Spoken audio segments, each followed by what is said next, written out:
from a personal perspective. The British people aren't fools. We know when we're not being told the full story. We've got to work out how Britain moves forward from this. It's the best country in the world. The establishment had their chance. Now we're here to represent your views. Britain's watching. Britain's watching. Britain's watching. We're proud to be GB News. The People's Channel. Britain's news channel.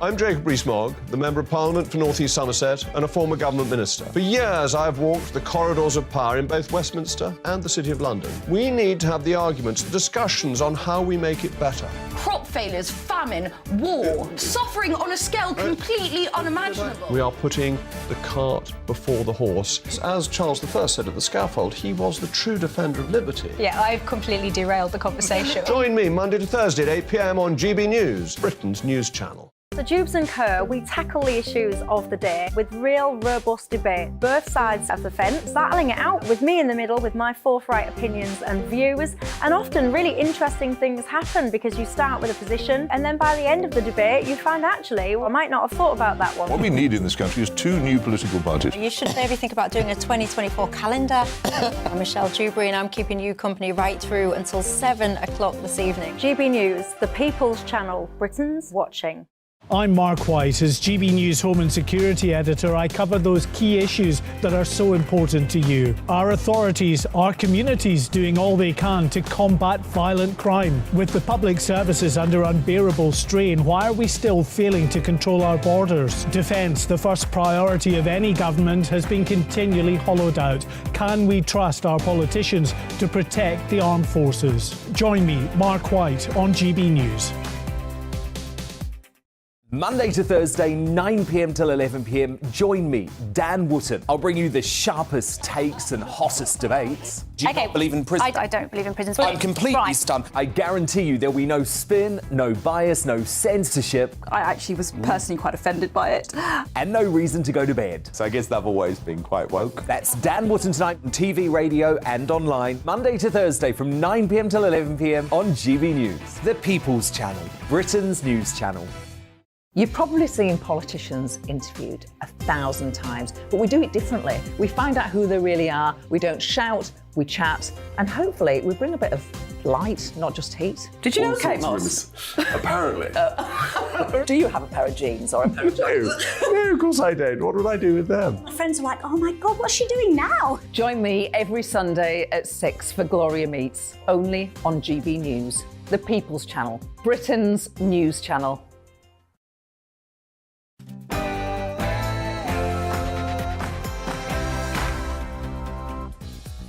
It's 9:30 on Wednesday, the 24th of May. This is To The Point on GB News with Andrew Pearce and Bev Turner. Very good morning to you. So, bizarre and unacceptable. That is Boris Johnson's analysis of a new, that's right, new police probe into possible lockdown breaches at his countryside retreat Chequers and Downing Street. He says it's another civil service stitch-up. Do you agree? The rate of inflation's eased, but it's still an eye-watering 8.7%, and the cost of food is still rising by nearly 20%. And yesterday's Cardiff riot story has taken a twist. What did happen prior to the clashes, which saw two teens lose their lives? We're going to be live at the scene as that continues to unfold.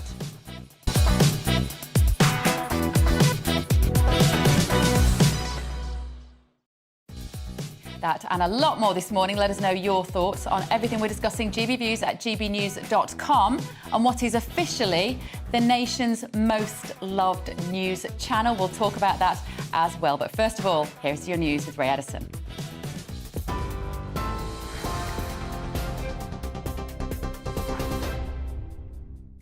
Good morning. It's 9:31. Here's the latest from the GB newsroom.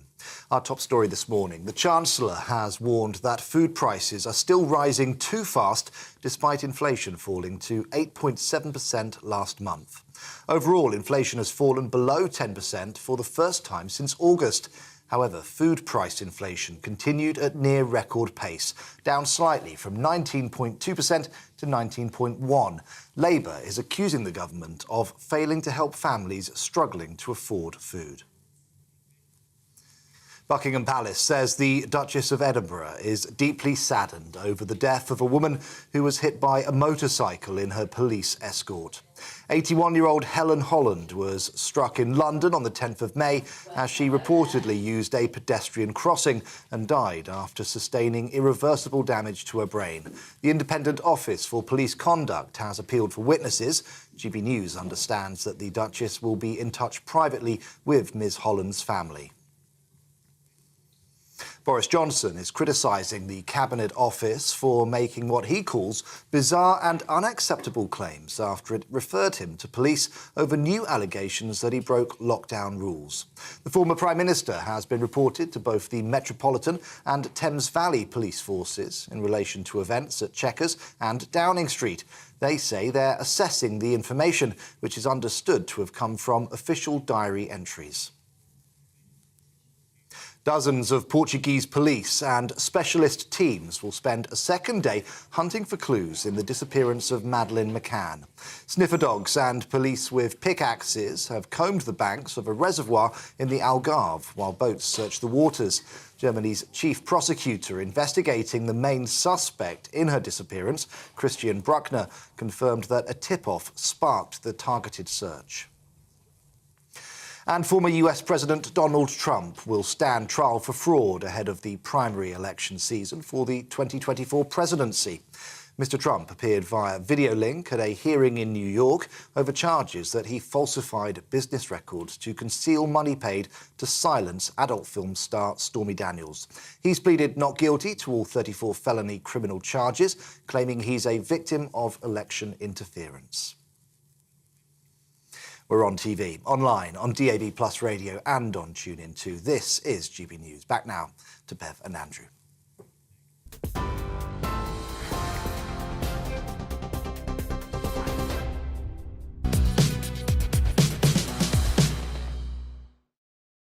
Very good morning. Thank you for joining us on Britain's most loved news channel. Now, Boris Johnson has once again been reported to police by civil servants over fresh allegations that he breached lockdown guidelines. Tempting to sigh, isn't it? But yes, Thames Valley Police and Scotland Yard have confirmed they're looking into potential breaches at Chequers, which is the country estate of the Prime Minister. Johnson is said to be considering suing the government over the move, with his team calling the referral politically motivated. Let's get the thoughts of leader of Reform UK, Richard Tice, and our deputy political editor, Tom Harwood. Good morning, gentlemen. Well, we didn't see this one coming, did we? We thought this was all done, didn't we, when it came to lockdown? Look at the smile on Richard Tice's face. This is a gift for your party. This is ridiculous. I mean, you could see this coming. You could see something coming because it's Boris. And there's always news around Boris. But frankly, if I was Boris Johnson, I'm very glad I'm not, if I was Boris Johnson, I would sue the government. This is an absolute outrage. The fact that he didn't know about it, let's just remember what this is for. This is for the COVID inquiry, which is taking too long and costing too much anyway. But the idea that you would refer them to the police for lockdown breakages, when the only thing we now know about lockdowns is that they were completely the wrong strategy in the first place and have caused unbelievable damage to our economy, to our children, to our mental health and everything, and to our NHS. The last thing you should be doing is going back there. This is a politically motivated stitch-up. It's essentially sort of, it feels like the death throes of a party that's trying to commit suicide. Let's just so people know, people watching and listening, Richard, he handed over his diaries to civil servants preparing for the lockdown inquiry. They saw abbreviated entries in the diaries, which they decided must mean at Chequers he was breaking lockdown rules, handed it to the police. Didn't discuss it with him. The Prime Minister says he knew nothing about it. Really? Do you believe that? I don't believe any of this stuff, actually. I mean, it's just the whole thing is so extraordinary. It's who does this? Well, you know what it who's in charge of this country? But it reminds me of the Trump situation as well a little, in that it just feels, you know, but that seems to be driven by the Democrats trying to get Trump not to run in the next election. But this is the Conservative Party turning on Boris Johnson. Why, Tom? What's your take on it? Well, there's a fundamental question of who governs and who is in control of the various arms of the state. And it does seem that we have, in the last 3 weeks or so, seen time and time again whereby perhaps politicians are viewed with suspicion or perhaps even ill will by elements of the civil service. And certainly some people around Boris Johnson in the last 24 hours have been saying this is a politically motivated attack. And I certainly know some people around Boris Johnson feel very, very irritated that they cannot put across Boris Johnson's case, as this is now with the police. It would be prejudicing that investigation if Boris Johnson were to come out and defend himself. Is this driven by the civil servants, Tom, or are Boris's people like this is politically motivated, suggesting it's number 10 trying to do him down? So I would row back from saying Boris's people. There are certainly allies of Boris Johnson, people who are supportive of Boris Johnson, who have made both of those different accusations. Now, we don't know which is true, but we do know that, of course, it was the civil service that was going through this material and decided to refer it to the police. And there are some conversations I've had this morning that would suggest people are very, very surprised that any of this has gone as far as the police. There's all of this suggestion that this is lockdown breaking, that across the 2 years Boris Johnson was in the middle of lockdowns inviting people to Chequers. My understanding is that's not the case. This is something that is far more nebulous about different varying levels of restrictions, whether it's the rule of 6 or whether it's social distancing. There was a time when you could have 30 people indoors. Of course, there were very different rules across those 2 years, and people jumping immediately for the assumption that this must have been during the strictest form of lockdown, I think is erroneous. So, Richard, of course, people, let's put it the devil's advocate. He might not have liked these rules, but it was his government that brought in these rules, which we don't agree with. We didn't like them at the time, but didn't he have to follow them? This is irrelevant absurdity. Who governs Britain, as Tom said? Is it the civil servants or is it the elected representatives who are then appointed ministers? It has to be the latter, otherwise we don't have democracy. This is clearly the civil service and lawyers trying to cause problems for the Conservative Party. The other point, which is actually more important, is the police have got a lot more important things to be doing, like catching criminals, like charging criminals, finding the evidence, preventing crime on our streets, in our towns and our cities and villages. This is utterly irrelevant. It's a total waste of time and resources, and people up and down the country, millions of people, will be going nuts about it. Well, last night, I'm sorry to interrupt you, but we want to have a look. Jacob Rees-Mogg was one of those people who visited Chequers. This is what he said on GB News last night. I can tell you that during that period, I went to Chequers. I was invited there with my children, entirely in accordance with the rules. Another senior government minister was going to come, but the Prime Minister cancelled him because you were only allowed to have one family present at the time. So what would have been a meeting with the Prime Minister, the Chief Whip and the Leader of the House of Commons just had me there because you couldn't mix families. The Prime Minister was diligent about it. I'd also say that one of my children after lunch bowled out the Prime Minister and removed his middle stump, but that would be boasting. Only Jacob. But the politicians have said to those civil servants, you ain't sending this file to the police. Well, we're not sure whether it's absolutely clear that the politicians knew what was happening. Tom may know more about that than I do. So there's a question mark there. But if it turns out that a senior Conservative minister did actually essentially sign this off, then that is even more extraordinary. And indeed, just in terms of the factions within the party tearing each other apart. Yeah. But again, I come back to the point. This is an irrelevant waste of time and resources and effort and focus. We have got so many crises in this country. We shouldn't be wasting our time talking about this nonsense. Let me just ask you, what would you expect Keir Starmer to come out and say now? Because I like the fact, Richard, that as the leader of Reform, you've come out and said this is irrelevant. You could be making political capital out of this morning. You could be saying, look at what Boris Johnson did. He let you all down. Do you think Keir Starmer will come out and do that, Tom? No. I lay money won't. And it's P&Qs today. Is that because the nation feels like Richard does? Most of us feel we've got to move on. It's very hard to know what Sir Keir Starmer will go on at Prime Minister's Questions this afternoon.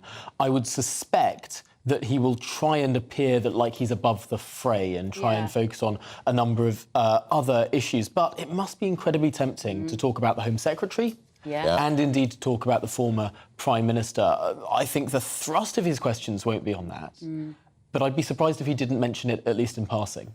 Labour MPs, of course, if he doesn't do it, he'll get Labour MPs to raise it. And certainly what we've seen before in Prime Minister's questions is when Sir Keir Starmer doesn't want to make a personal attack of the Prime Minister and he'll sort of row back and sort of make allusions or similar things, you'll often then see a Labour backbencher talk about the Prime Minister's wealth or talk about the Prime Minister's healthcare status or other things like that. Very often it's not the leadership of the Labour Party that does this, but those on the backbenches. Do you think this could descend into civil war for the Tories? We've got a Home Secretary who still hasn't been told you didn't do anything wrong by merely inquiring could she have a private speed awareness course, been hanging in the wind since Sunday, Richard. It's now Wednesday. And a former Prime Minister finding out, probably from the media... If it's true that a senior minister signed this off, then yes, I think that is a sign of a descent into sort of factionalism and civil war, which is absurd. Coming back to Tom's point about the Labour Party, if I was advising from a strategy point of view to Labour, I would say just rise above it, because think of the people up and down the country.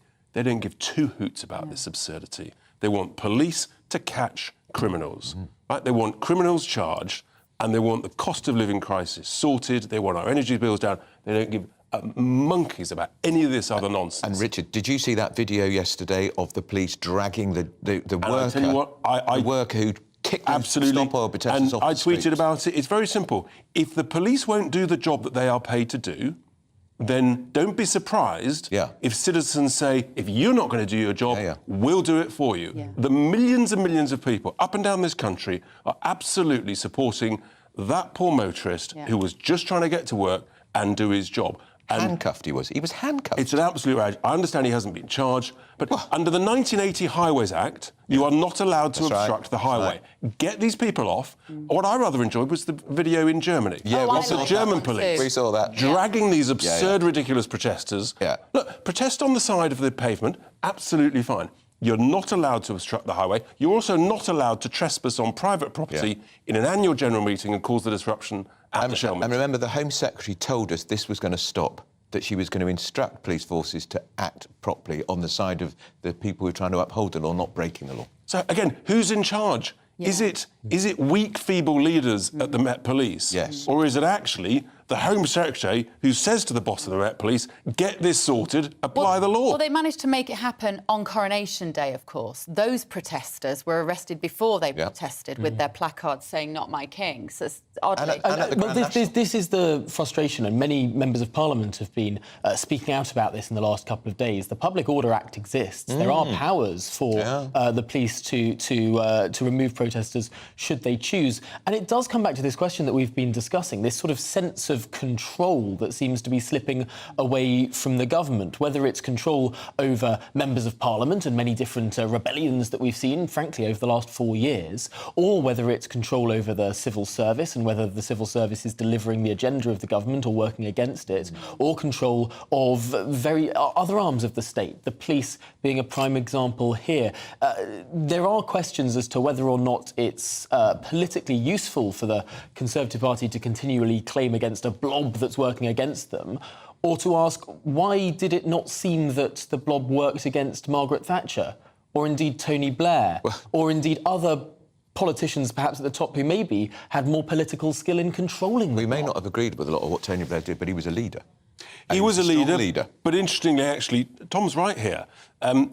He often says now he wishes he was more radical. He wishes he had pushed harder. And that's probably because the blob just doesn't like change. The blob thinks they know best. They think that the little people who are lucky enough to have a vote don't actually know what they're doing, and that we, the blob, we should control and run everything as we see fit. And that's how nothing changes. Should we talk about the retained EU law bill? It returns to the Commons today. It's completed its third reading in the House of Lords on Monday.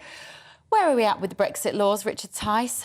We're not where we should be. This is an absolute outrage of weak leadership by the ministers. I mean, look, the Tories have abandoned Brexit. They haven't cut taxes. They've now abandoned cutting laws. And we're going to hear tomorrow that they've abandoned any form of control of immigration. They've actually basically said, all comers welcome, open borders. So they've abandoned Brexit. And it's such a tragedy because we could be growing so much faster. And the people who benefit the most, the least well off, the poorest in society. So we should be ditching so many of these absurd, daft laws. If I had a team of 30 lawyers, I would have this sorted by the end of the summer holidays. It would be done and dusted.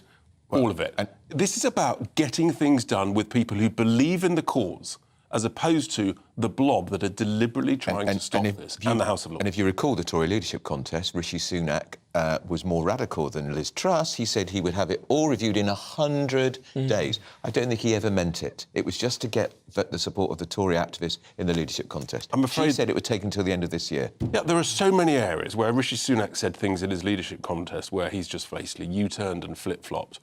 And it's really, really important, because democracy is in peril here. If governments say they're going to do something and then they completely abandon it on things so important as the rules and regulations, something like Brexit, our immigration policy, people say, hang on, you lot, you constantly lie to us. Then bad things happen. Either people give up and don't vote, or they vote for something else. It's important to look at the detail of the retained EU law bill, because it's coming back to the Commons today after 30 amendments have been placed on it in the House of Lords. The Remain have dominated House of Lords. Of course, where the Conservatives have a minority of seats, crossbenchers, Labour and Lib Dems have a majority of seats. That is 30 amendments, including the government's own rowback on that scheduling of this bill, on that sunset clause of this bill. On top of that, more amendments have now been placed, trying to get Parliament to go through every single jot and tittle of any particular change, dragging the process, slowing the process down, perhaps trying to drag feet so slowly until there's a next election when it can all be stopped and all of this EU law can be gold-plated in the United Kingdom. It's a really profound moment in Parliament now. Can the Commons strip out those Lords' amendments, or will this bill be watered down even further? And we shouldn't forget, most of those 2,000 laws, which we thought were going, were passed on a nod. They weren't debated or discussed. There was no scrutiny. Nodded through. But I don't think Rishi Sunak wants to stop all these laws, because I think he's done a quiet nod and a wink with Ursula von der Leyen and said, don't worry, we won't diverge. We'll stay very closely linked. Lots of our viewers getting in touch and saying things like this. Paul said everybody broke the rules. You had to queue outside a supermarket with 2 metres distance. And once inside, you stood next to the people on the shelves. It's ridiculous. Move on, says Glenn. Stop wasting government money and time on such stupid, trivial things, etc., etc. Richard Tice, Tom Harwood, thank you very much for kicking us off this morning. Now, South Wales Police has referred itself to the watchdog, a routine matter, in the wake of riots in Cardiff that followed a fatal e-bike crash involving 2 teenagers. So despite officers saying that none of their vehicles were on the road at the time, CCTV appears to show police following this electric bike minutes before the incident. Earlier on, South Wales Police and Crime Commissioner Alan Michael, a former First Minister of Wales and a former Labour Minister, told the BBC no police vehicles were present at the time of the crash. So let's get... It would appear that there were rumours, and those rumours became rife, of a police chase, which was... That was Alan Michael there. How is he still in? He should be suspended. He should stand down. Well, let's get more updates from our national reporter, Paul Hawkins. Good morning, Paul. A lot of people were listening to that, and they've been pulling up in cars here on Snowdon Road, where the incident took place on Monday evening, and they are angry. They're angry with the Police and Crime Commissioner, they're angry with the police, and a lot of people have got a lot of questions and they want a lot of answers. This is the actual spot where it happened, and as you can see, the tributes gathered throughout yesterday, right up to the top of the lamppost there. This is where the boys' bodies lay, we are told, by locals for up to 10 hours, and there's a lot of anger about that as well. Now, in terms of what happened yesterday afternoon, let's just quickly go through it. The Police and Crime Commissioner that you just heard from, Alan Michael, and the South Wales Police also said that there were no police vehicles involved in the chase, there was no chase, and then widely circulated on social media and now the media itself, this CCTV clip which appears to show a police van chasing a bike. Once that emerged, the police then quickly issued this statement, and this is what they had to say yesterday afternoon. We can confirm that the following investigations have been carried out so far, and when the collision occurred, there were no police vehicles on Snowdon Road. A police vehicle in Grand Avenue responded to the report of a collision, attended the area, and officers performed CPR. The investigation has involved the studying of CCTV and tracking data from the police vehicle. At this stage, we do not believe any other vehicles were involved. Yeah, so once that emerged, the police now referring themselves, it is a routine to refer yourself to the IOPC when incidents like this happen, the Independent Office for Police Conduct. And they say that they are sending investigators to this scene to decide whether a further investigation needs to be carried out. But clearly there's answers for the police. Locals that we've spoken to here today, very angry, and throughout the day they've been coming here to voice their anger, but also laying tributes here to the two boys, Kyrie Sullivan and Harvey Evans, 16 and 15-year-olds, very well known around this area, very loved. There's a lot of grief here, a lot of anger, and the levels of trust in the police are falling. OK, thank you very much, Paul Hawkins. I'm afraid levels of trust in police are falling all over the country. Richard Tice is still with us. The Police and Crime Commissioner's got something to answer to, though, hasn't he? It feels to me as though there's obviously a lot of information to come out, but that the police panicked, and the Police and Crime Commissioner panicked, and let's see what comes out. But what were the police doing, chasing at relatively high speed two young lads who were riding without a helmet? And they may or may not have been involved in something that was legal or illegal, but that doesn't seem like common sense in the first place. But you've got to retain trust in the police. Yeah. The police got to retain trust in the community, and the way you do that is you tell the truth. Sometimes don't rush out a statement if you don't know the truth. We've got to have trust in the police. We want to have trust in the police. And when this sort of thing happens, if they panic and give out wrong information, then you get a spiral of decline of confidence and trust. I genuinely think there needs to be questions raised about these electric bicycles, because they were originally intended to be a normal bicycle. You could turn on the engine if you're going up a hill. Good for old people. But what's happened now is that teenagers are flying around. It's effectively a motorbike without a motorbike licence, without a helmet. And they were going 30 miles an hour. 30 miles an hour. I mean, if that's right, that sort of speed, then it's completely insane. Yeah. You can easily put restrictors on these. Yeah. And there needs to be some rapid assessment and changes of the rules and regulations, because people need to have confidence in their communities, in their streets, in their pavements. Yeah. And a lot of these devices are causing major problems all over the country. And also, I'm afraid they're a great aid to a mugger, because you can't hear them. Absolutely. They come up behind you. Correct. And you can get someone's phone or purse, phone, or handbag, all of that. Yeah. Really worrying. Good to see you, Richard Tice. Right, still to come, Boris versus the civil service. Who is in control is what we've been asking, and we're going to try and lift the lid on that a little bit more. This is To The Point on GB News, Britain's news channel. Join me, Patrick Christie's, Monday to Friday, 3 till 6. We tackle the day's news agenda like you've never seen. First and foremost, I am a GB News fan, and I was before I was working here. Just love the fact that we're asking the questions that a lot of establishment media won't ask. With a bit of a twist, we not only want to inform you, but we want to keep you entertained. It's worth the drive, because you get in and the team's all ready and waiting, they're itching to go, and it's a proper little family. GB News is the people's channel. It's the audience that makes the programme sing. We're giving our viewers and our listeners a voice. I see the thousands of your letters, tweets, emails, you name it, coming in. Britain is broken. How on earth did we get into this mess? But more importantly, how do we get out of it? The establishment had their chance. Now we're here to represent you. It's time for something different. It's time for GB News. I'm very patriotic. I believe in Britain. Our best days lie ahead. Britain's watching. Britain's watching. Join us here on GB News. The people's channel. Britain's news channel.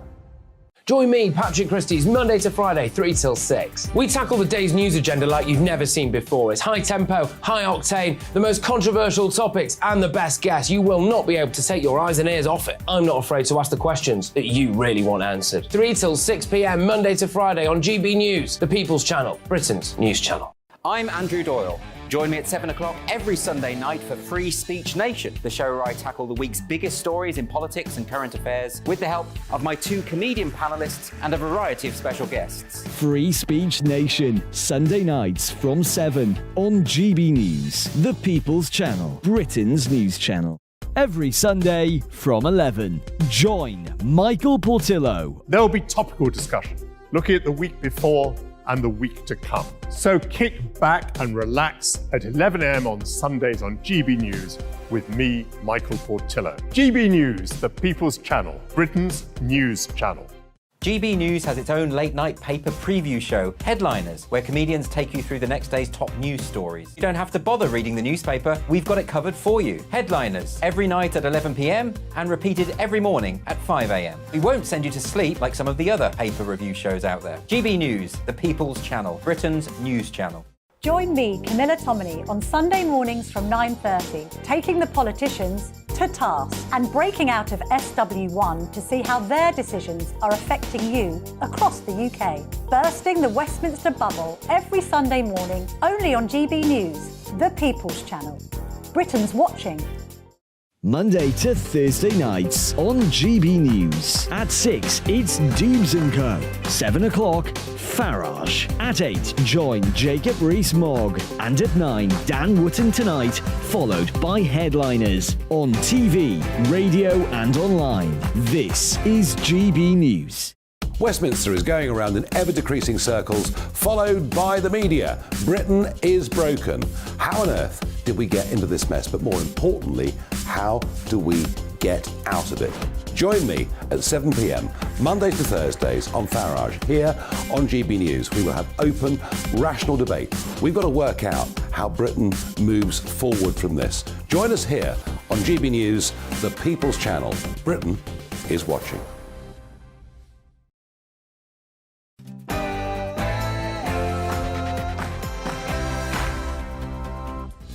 It is 10 o'clock on Wednesday, the 24th of May. This is To The Point on GB News with Bev Turner and Andrew Pitts.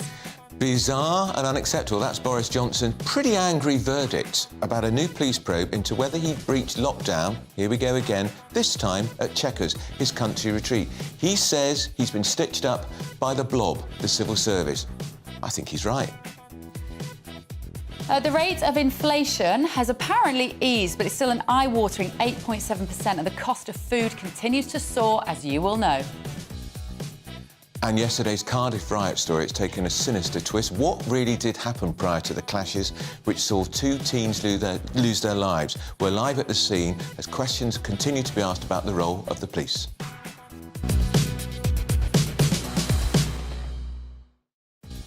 Let us know your thoughts on everything we're discussing today. gbviews@gbnews.com is the new email address. But first of all, here's the news with Ray Addison.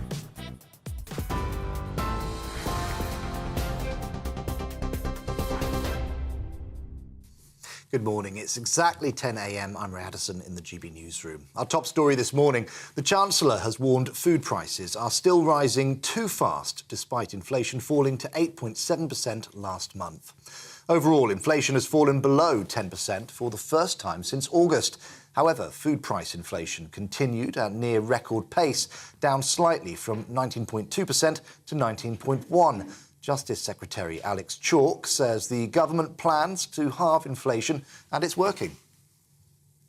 The government is absolutely clear that it will do everything it can to work with the supermarkets to bring them down, to ensure that as the energy prices come down, and they've gone from something over 700p a therm down to around 70, that does feed through into prices. But the point I wanted to make is that overall, the fact that overall inflation is coming down, this means that the prospects of our economy are improving. So as I say, growth is up. The IMF forecasts, which were depressed, which were artificially low, were showing that the British economy is more resilient than people had bargained for. Well, Labour's Shadow Women and Equality Secretary Annalise Dodds has responded by saying that the government is failing to help struggling families. Why aren't we seeing them taking action on food prices, almost going up by near 20% at the moment, a huge increase on people's weekly food shop, and yet no action coming from the Conservatives on this.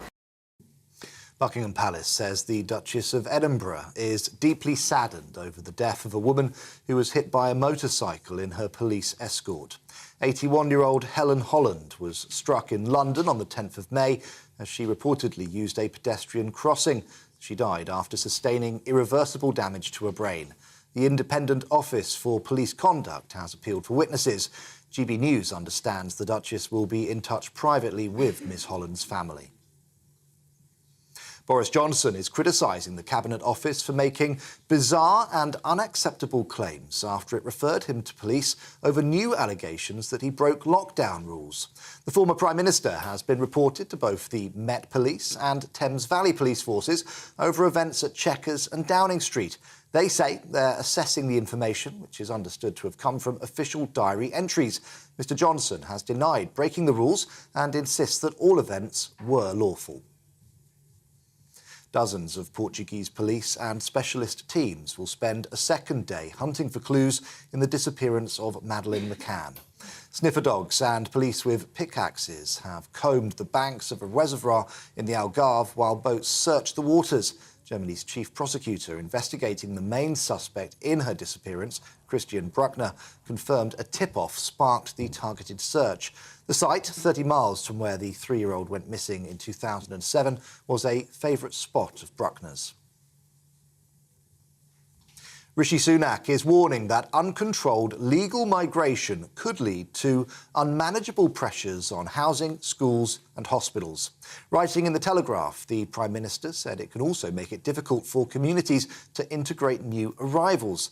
Mr Sunak says the government will remove the right for international students to bring their dependents unless they are on a postgraduate research programme.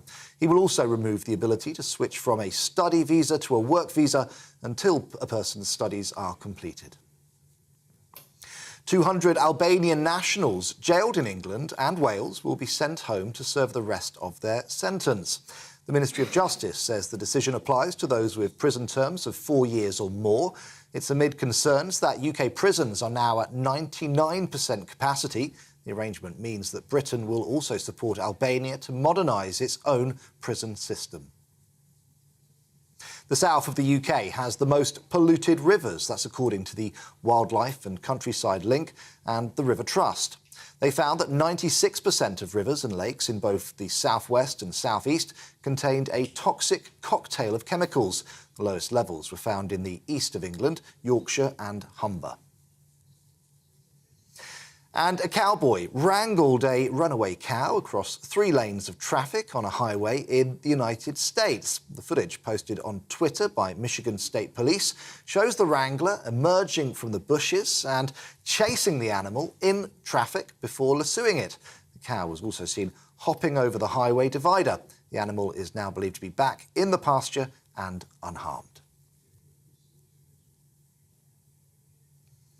OK, this is GB News. We'll bring you more as it happens. So let's get back to Andrew and Beth.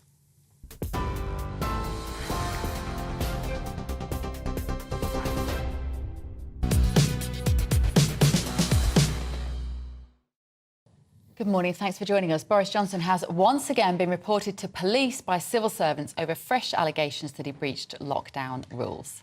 And he's pretty furious about it because Thames Valley Police and Scotland Yard say they're looking into potential breaches at Chequers, which is his country residence, and Downing Street. They got nothing better to do. Yeah, Johnson is said to be considering suing the government over the move, with his team calling the referral politically motivated. Well, last night, Boris Johnson's former Brexit minister and leader of the House, Jacob Rees-Mogg, said he visited the Prime Minister at Chequers, but guess what? They stuck to the rules.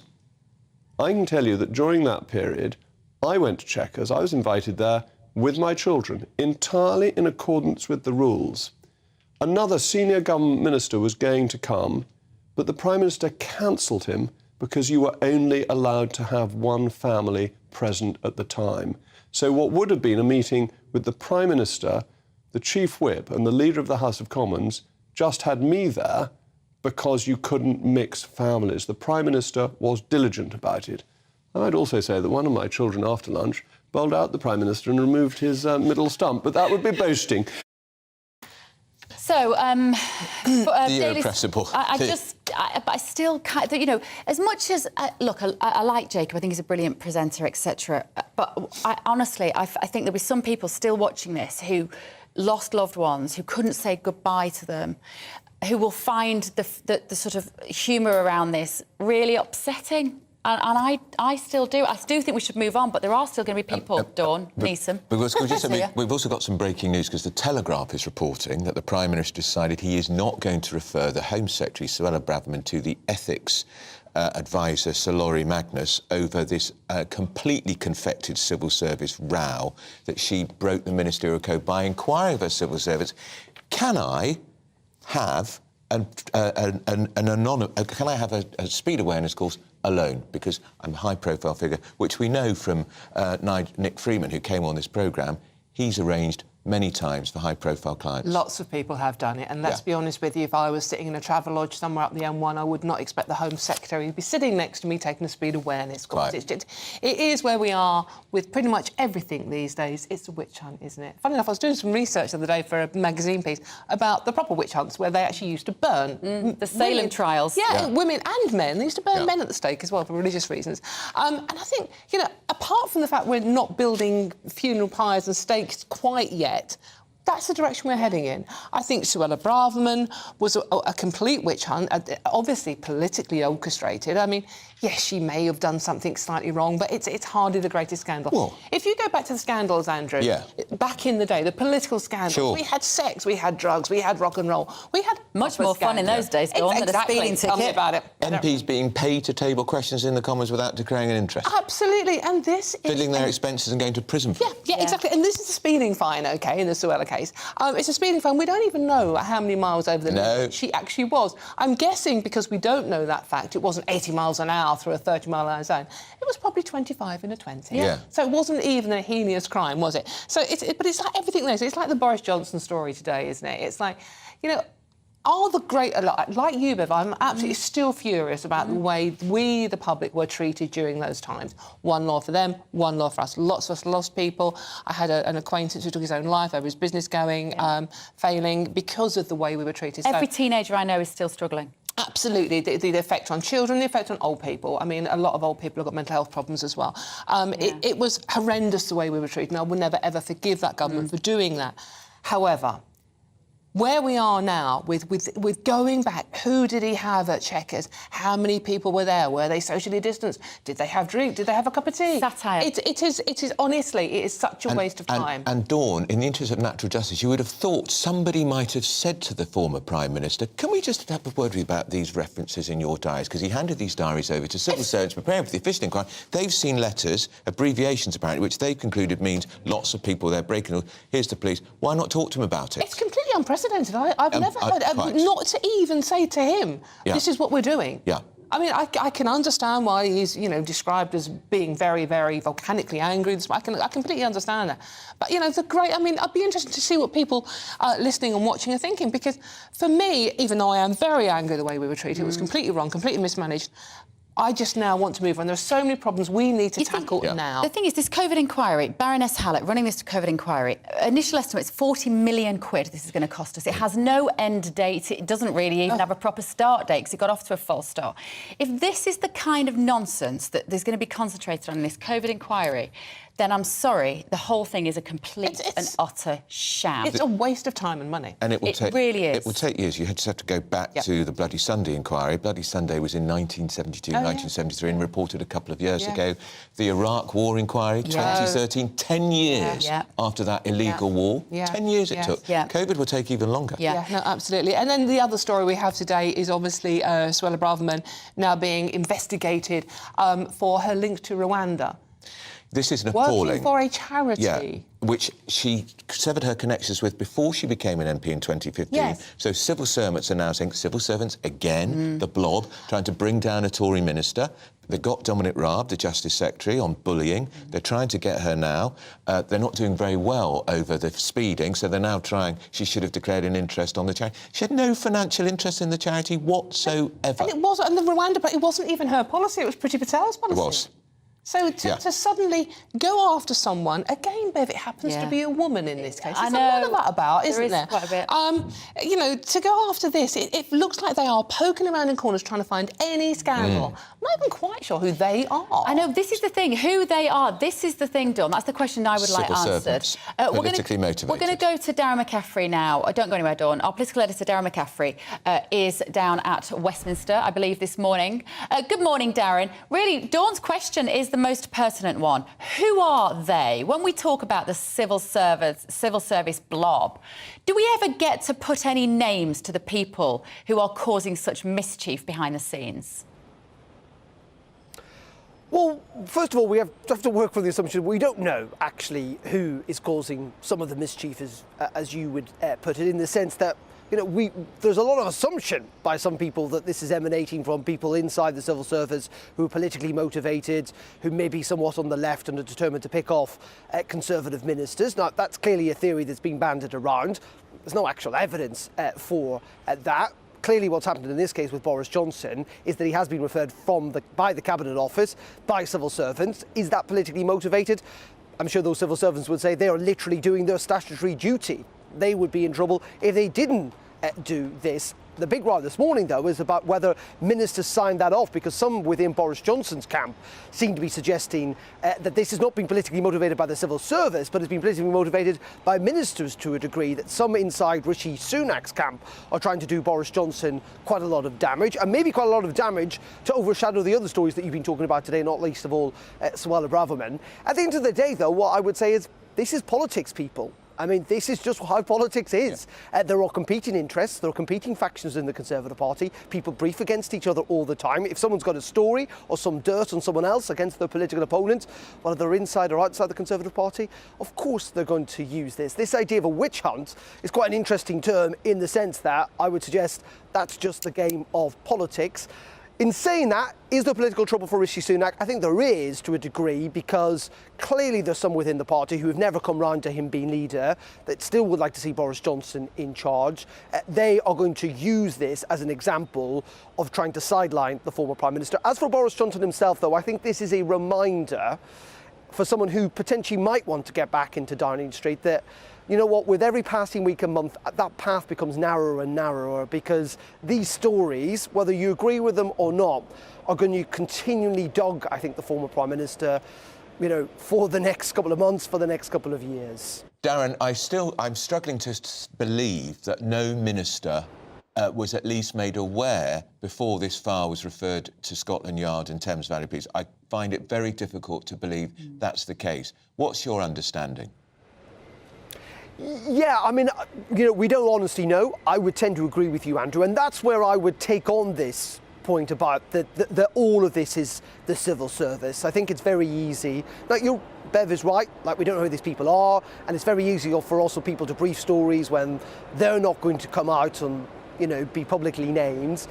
But at the same time, there are politics inside Downing Street as well. They're having to manage a news cycle and different factions within the Conservative Party. Some of this might be politically motivated, not by a disgruntled civil service, but actually by people inside government who are working for the government in a political way. So it's quite tricky to work all this out. But in the end, the police investigation will clearly take its time. We'll have to see what comes from that. Politically, this is causing somewhat of a row today. Andrew, I don't know whether you would agree with this, though. I think the anger we've seen from the Boris camp is more frustration than anger to a degree, in the sense that they are pretty impotent these days. At the end of the day, almost everyone within the Conservative Party, whatever they think of Rishi Sunak, recognise that he is going to lead them to the next election, that it would be political suicide, electoral suicide, potentially, to change the leader this late in the game again. And so I think this is a kind of real expression of frustration this morning, the kind of outrage that's been expressed about the fact that this story has come out, where it's come from, and where it may well lead to. Darren, should we be suspicious of the timing of the report in the Telegraph today that Suella Braverman will not be sacked over the speeding row, a storm in a very small egg cup in my view, and she's not going to be referred by Number 10 to the ethics advisor? Is this been brought out now to try to dampen down Tory anger over Boris? Yeah, I mean, there's two ways to judge this, and this is why it's really, really tricky to work things out. So you've got, obviously, the Suella Braverman story on Monday and Sunday, which is kind of dominating, going to potentially bleed into Prime Minister's Question Time today. How do you distract people, by another big story, by what Boris Johnson would say is the dead cat strategy? So someone then leaks the Boris Johnson story, and that dominates the conversation today, not Suella Braverman. So maybe this is a good day to bury the bad news, the fact that Suella Braverman is not going to face end investigation. That's one way of looking at it. The other way, more sympathetic to the government, that they're not briefing against their own MPs, is that, yes, Rishi Sunak recognises he's under an awful lot of pressure, particularly from right-wingers, and so he's kind of caved in not having an investigation into Suella Braverman. people recognise it was never the greatest breach of the ministerial code if it had been a breach, and so I think he will get away with it. But again, this is my point about the interesting politics and trying to work out who really is briefing against who here. It's very easy to say it's all the civil service. I'm not entirely sure it is the civil service. I think it's some political actors within government who are trying to manage a very difficult news cycle while at the same time inflicting some damage on some other enemies too. OK, thank you, Darren. Darren McCaffrey. I think, have we got one last word, Dawn? Can Boris Johnson survive this? Boris Johnson is not known as getting away with it. I was going to say a rude word there, but I'm not going to. Boris Johnson's got away with so many things in his life, so yeah. And to be honest with you, I don't care. He's not Prime Minister anymore. I don't care what he did then. I do care for the people that were hurt, obviously, but spending time and money investigating it now is a waste of money. Completely. Right, thanks, Dawn. I think you're back in the next hour as well. Now, the latest Office of National Statistics show that Britain's inflation rate has fallen from 10.1% to 8.7%. So, here to run us through it is the best in the business, our business and economics editor, Liam Halligan, with On the Money.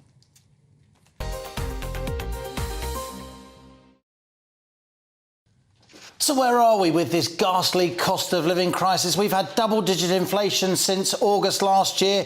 Is there an end in sight? Rishi Sunak and Chancellor Jeremy Hunt certainly hope so. Well, let's have a look at the scores on the doors, the numbers from the ONS, which came out this morning. There you have it. Consumer Price Index inflation in April 2023 was 8.7%. That means the average basket of goods and services last month was 8.7% more expensive than in April 2022. That's sharply down from March 2023, 10.1% inflation. So we do have single-digit inflation here in the UK for the first time in 8 months. But beyond that pretty rosy headline that the government's been citing, here is the kicker. Food price inflation last month was still 19.1%, absolutely eye-watering, and that's only slightly down from 19.2% last month. This very high food price inflation, despite the fact that wholesale food prices around the world have actually been falling, and yet we're still paying almost a fifth more for our food when we go to the supermarket and the corner shop and online than we were a year ago. So the UK now has the highest inflation in the G7, jointly with Italy, 8.7% there in April. Eurozone inflation, 7.0%. And in the US, inflation is below 5%, not least because they have much cheaper energy prices. Within the fine print of the numbers, there's a concept called core inflation. This is the second round effects, the impact of wage rises on inflation. This is inflation which strips out food prices, energy prices, and other things that are variable. In April, core inflation was 6.8%, higher than in March. And this is the part of these numbers that the government doesn't want you to see. This core inflation, underlying price pressures, still the highest since 1992. And of course, that will focus the mind of the Bank of England. When it comes to interest rate rises, look at the right-hand side of that graph. We've had 12 interest rate rises since December 2021 from 0.1% to 4.5% last month. It does now seem that when the Monetary Policy Committee meets on June the 22nd, we will see another interest rate rise to 4.75%. Good news if you've got a big stash of savings, not so good news if you have lots of debt, not least your mortgages. So what does all this mean for us at home trying to make ends meet, and indeed for Rishi Sunak and Jeremy Hunt? It means this cost of living crisis, Andrew and Bev, this fight against inflation, it's a battle that's far from over.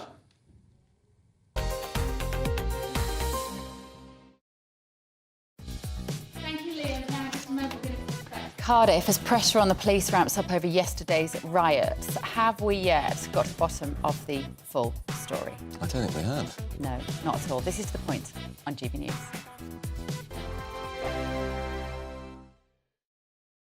It's all about family, being in people's living rooms, all the interaction and getting to know who our viewers and listeners are. When I was young, my dad used to say, Nana, stop arguing. I wanted an outlet that would enable me to give my opinion.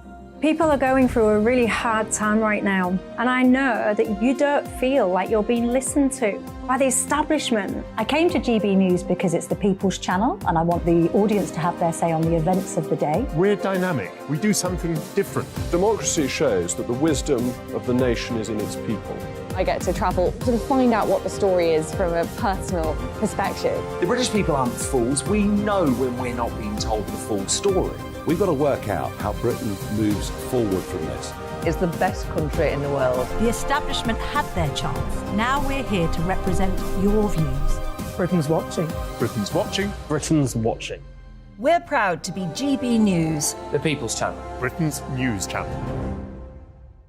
I'm Jacob Rees-Mogg, the Member of Parliament for North East Somerset and a former government minister. For years, I've walked the corridors of power in both Westminster and the City of London. We need to have the arguments, the discussions on how we make it better. Crop failures, famine, war, suffering on a scale completely unimaginable. We are putting the cart before the horse. As Charles I said at the scaffold, he was the true defender of liberty. Yeah, I've completely derailed the conversation. Join me Monday to Thursday at 8 p.m. on GB News, Britain's news channel. So Dubes and Co, we tackle the issues of the day with real, robust debate. Both sides of the fence, battling it out with me in the middle with my forthright opinions and views. And often really interesting things happen because you start with a position and then by the end of the debate you find actually, well, I might not have thought about that one. What we need in this country is 2 new political parties. You should maybe think about doing a 2024 calendar. I'm Michelle Dewberry and I'm keeping you company right through until 7 o'clock this evening. GB News, the People's Channel, Britain's watching. I'm Mark White. As GB News Home and Security Editor, I cover those key issues that are so important to you. Our authorities, our communities doing all they can to combat violent crime. With the public services under unbearable strain, why are we still failing to control our borders? Defence, the first priority of any government, has been continually hollowed out. Can we trust our politicians to protect the armed forces? Join me, Mark White, on GB News. Monday to Thursday, 9 p.m. till 11 p.m. Join me, Dan Wootton. I'll bring you the sharpest takes and hottest debates. Do you not believe in prison? I don't believe in prison. I'm completely stunned. I guarantee you there'll be no spin, no bias, no censorship. I actually was personally quite offended by it. And no reason to go to bed. So I guess they've always been quite woke. That's Dan Wootton tonight on TV, radio and online. Monday to Thursday from 9 p.m. till 11 p.m. on GB News. The People's Channel, Britain's news channel. You've probably seen politicians interviewed 1,000 times, but we do it differently. We find out who they really are, we don't shout, we chat, and hopefully we bring a bit of light, not just heat. Did you know Kate Moss? Apparently. Do you have a pair of jeans or a pair of jeans? No, of course I don't. What would I do with them? My friends are like, oh my God, what's she doing now? Join me every Sunday at 6 for Gloria Meets, only on GB News, the People's Channel, Britain's news channel.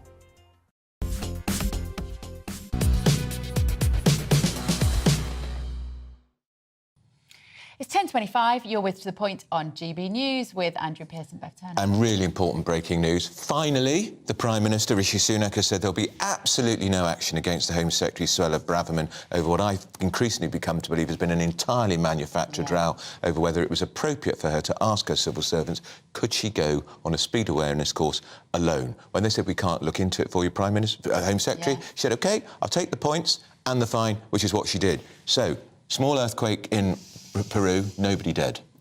That was the point, wasn't it? Yeah, move on. We can move on. And we're going to move on to South Wales, where the police have referred themselves to their independent watchdog after those riots in Cardiff that followed a fatal e-bike crash involving a 15-year-old and 16-year-old boy. Awful. Despite officers saying that none of their vehicles were on the road at the time of the accident, CCTV from the area appears to show police following the bike minutes before the incident. And this is what the South Wales Police and Crime Commissioner, Alan Michael, a former First Minister of Wales and a former Labour Minister in Tony Blair's government, told the BBC when he said no police vehicles were involved in the crash.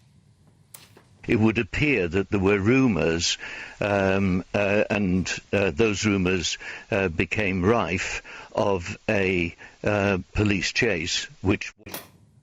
So joining us now with the latest is our national reporter. We actually cut him off at the beginning because he actually said that it's not true, the rumours that the police were involved in a chase. Yeah.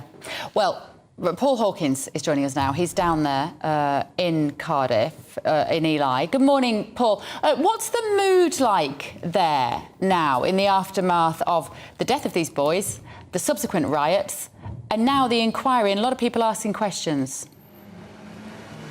Grief and anger, Bev, absolutely. Grief and anger, that's what we've been hearing all morning as people have been laying tributes behind us on the wall. This is the spot where the incident happened, just behind me. The lamppost is full of floral tributes now, and they've continued to amass behind us. There's Kyrese and Harvey in huge balloon letters. Those are the names of the two teenagers that died, and people have been coming to. We've seen teenage boys on the estate. This is a close-knit community. Everyone knows everyone here.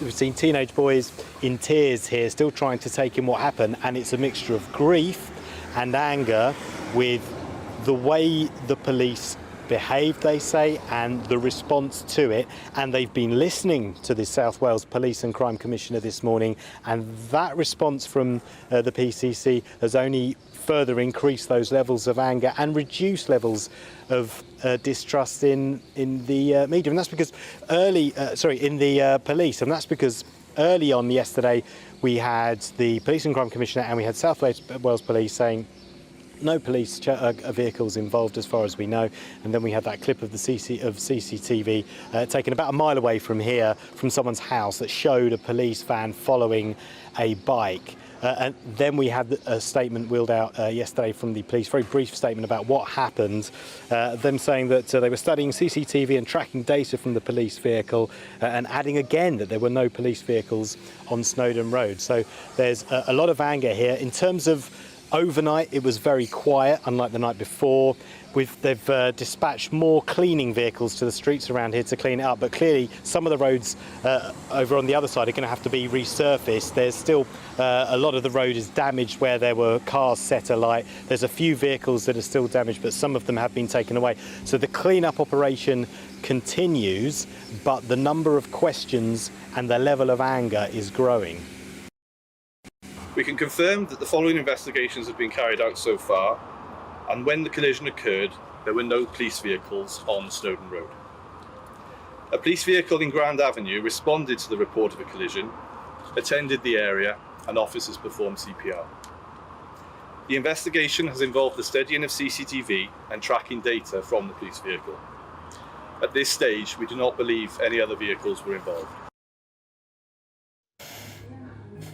So that was the statement from South Wales Police yesterday afternoon, essentially laying out their version of what happened and saying that they are going to look into that CCTV. But as I say, the PCC this morning, Anna Michael doubling down again on that statement that no police vehicles were involved, and people here are very, very angry. And actually, as you can see, there's another one of these little vehicles, road sweepers, that have been touring the estate trying to clean up. They're still in action as we go on, as the clean-up operation continues. OK, Paul, thank you very much. Paul Hawkins there. It's fascinating because we were surprised when we read and heard there'd been overnight riots in Cardiff. You think, Cardiff, you know, a capital city, yeah, a pleasant suburb of Cardiff, Ely, and but you can understand why there's such anger, because the police appear not to have told it straight. Yeah, absolutely. Those boys appear to be being pursued. Right.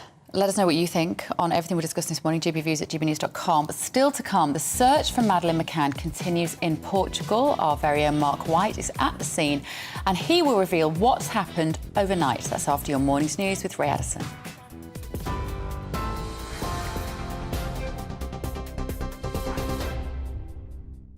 It's 10:30. I'm Ray Addison in the GB newsroom. And some breaking news in the last 10 minutes or so. Suella Braverman is no longer under investigation over requesting a private speeding course from civil servants.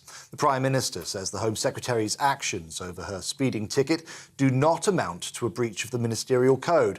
But he told Suella Braverman that a better course of action could have been taken to avoid giving rise to the perception of impropriety. And we'll bring you more on this breaking story as we get it. Now, the Chancellor has warned that food prices are still rising too fast, despite inflation falling to 8.7% last month. Overall, inflation has fallen below 10% for the first time since August. However, food price inflation continued at a near record pace, down slightly from 19.2% to 19.1%. Jeremy Hunt says there's still more work to be done. These numbers show there is absolutely no room for complacency in the battle against inflation.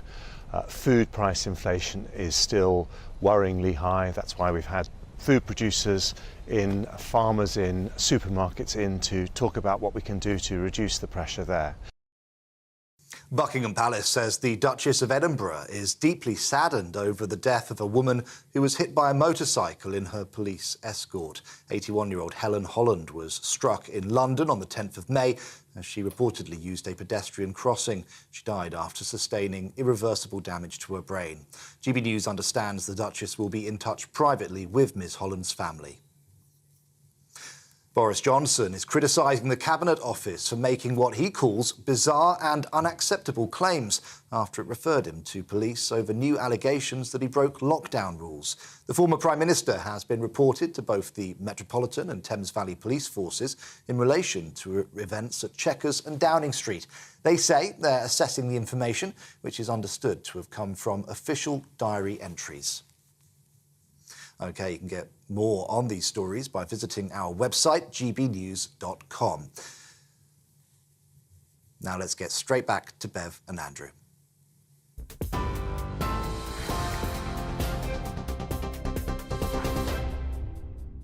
Direct Bullion sponsors the Finance Report on GB News for gold and silver investment.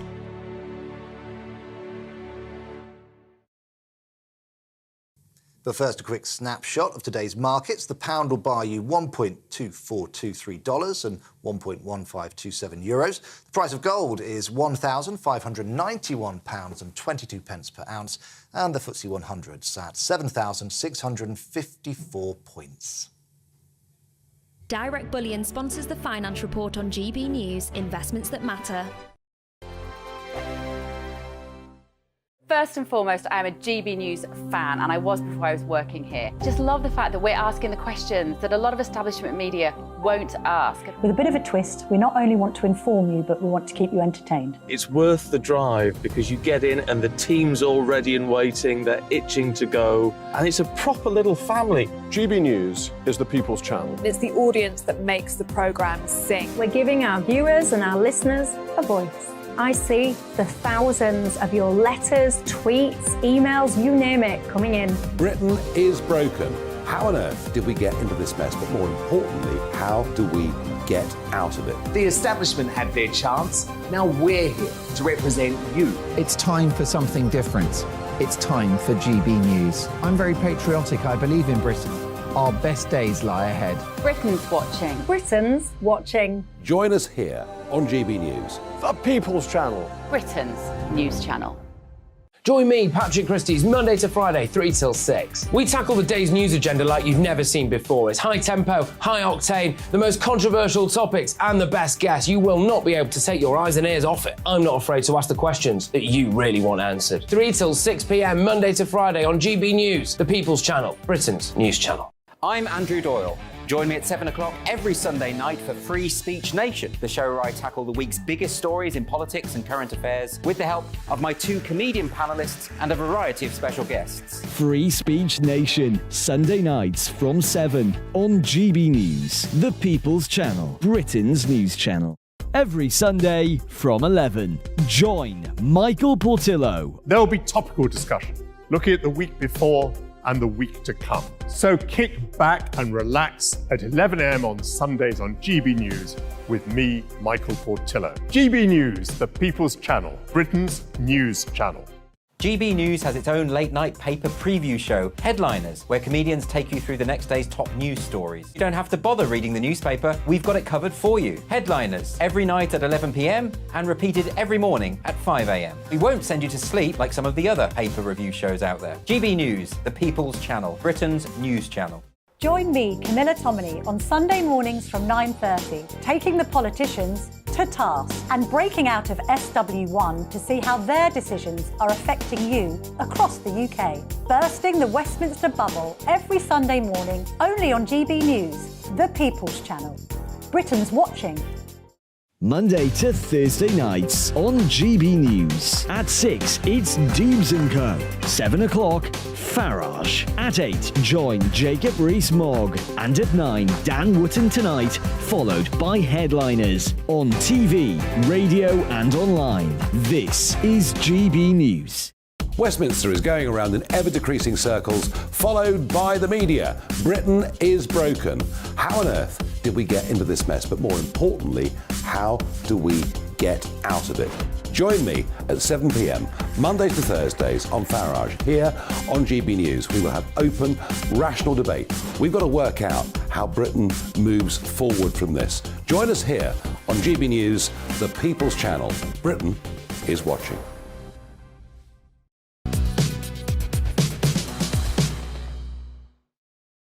It's 10:37. This is To The Point on GB News with Andrew Pearce and Bev Turner. And we are going to, I think we're going to Portugal to talk to Mark White about the latest in the search for Madeleine McCann. Mark. Yes, good morning from the... About 30 miles or so from Praia da Luz, the point where Madeleine McCann disappeared back in 2007. It has now, for a second day, been the subject of some intense search activity.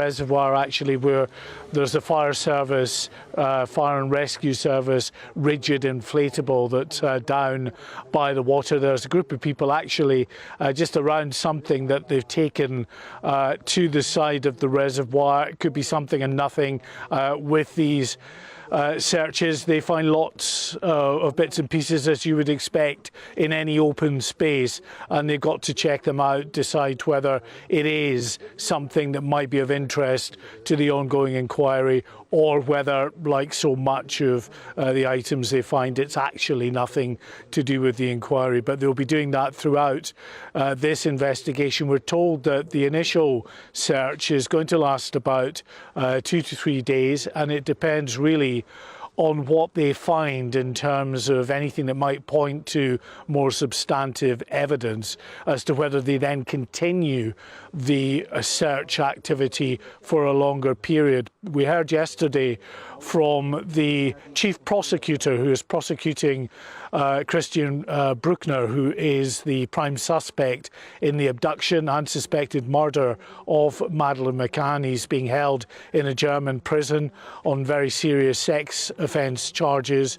He's always denied responsibility in Madeleine McCann's abduction, but the German authorities, that chief prosecutor, says they have very compelling evidence that tells them that he is the man responsible for her abduction and murder. He is not willing to share that evidence at this stage because it's a live investigation and they don't want to give any potential suspects or suspect an advantage here. It was, we're told, a tip-off, key information received by the police as part of their ongoing investigation in Germany that led to a decision the chief prosecutor said they take lightly because of the resources that would be required, but they felt that the evidence was compelling enough for them to reopen this search activity around this reservoir, and it remains to be seen what, if anything, they'll find over the next day or two. Thank you, Mark. Thank you very much. Sources close to the investigation say they're looking for the pink pyjamas that she was wearing on the night that she was abducted. For her parents. Awful. But going through it, living as when we spoke to Western McVeigh yesterday, she said the hardest thing for the parents, as Kate McCann said, is waking up every morning with hope. Yeah. And if there's some sort of closure, then you know Now, breaking news, Suella Braverman is not to be... Well, in fact, let's read from the Prime Minister's letter. He spoke to his ethics advisor, Sir Laurie Magnus, who said there is no case to answer. It doesn't require an investigation. At last, a bit of common sense. Let's get a political reaction from Stephen Pound, who's presumably very disappointed that the Home Secretary is not going to be fired. No, I mean, I can think of 101 reasons why Suella Braverman should be fired. This is not one of them. Good. Yeah, this is just a nonsense. I mean, she asked a civil servant for advice, the civil servant gave him advice, and then she... Well, what's... Yeah, it was just saying what she said in her letter when the speeding offence was when she was Attorney General. Yeah. She was going to do a speeding course. When she becomes Home Secretary, she's then got... She's a protected person. She's got protection officers. I can understand that. So is it appropriate? And if well, the thing is, should she do it on her own? Of all the people I can imagine speeding like Mr. Toad through the back streets of Fareham or Hampshire, wherever it is, she's probably the least likely person Well, you to only be have there. to go 23 and a 20 now, and you can get 3 points. Well, I hope it was rather more than that. Well, hang on. Oh, it won't be. Archbishop of Canterbury was 25 and a 20-mile-an-hour limit, and he got a fine. I was rather pleased because I can't stand Surveillance state. It's the surveillance state, you see, Stephen Pound. Emma Webb, let's come to you. What she says in this letter, it's quite interesting. You know, it is quite fascinating. Rishi Sunak gives you 1 page. Fine, I'm sorted. She's done like a 3-page, very, very verbose explanation. She says because of her position, she didn't want to do a Zoom call because you can do them online, because she said somebody could record her and release the footage. So she said, I asked to do it in person in the classroom, and then they said they couldn't do that because she couldn't have her security with her in the classroom because that would breach the privacy of the other people on the course. Perfectly logical. Yeah, completely. I don't think she's done anything wrong, and I think this entire thing is completely vexatious.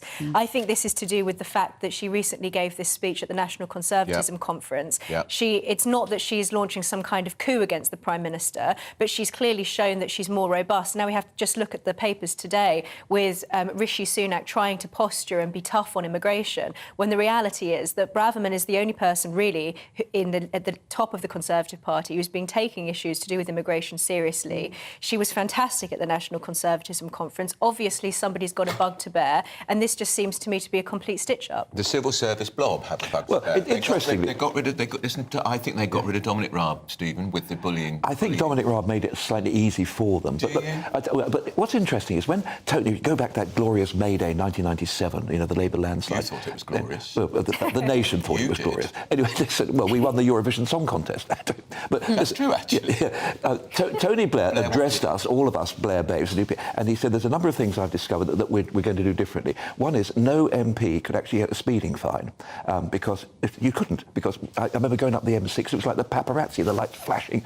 But the chief constable of the county had to approve it, and of course they never did. And Tony Blair said we're going to stop that. MPs weren't allowed to be on juries, because we were MPs. Tony Blair stopped that. And funny enough, after that thing came in, a number of MPs were caught speeding, and they were allowed to actually expunge the details of the fine. It wasn't made public knowledge. I mean, they still had to pay it, but it wasn't public knowledge. Why were they allowed to do that?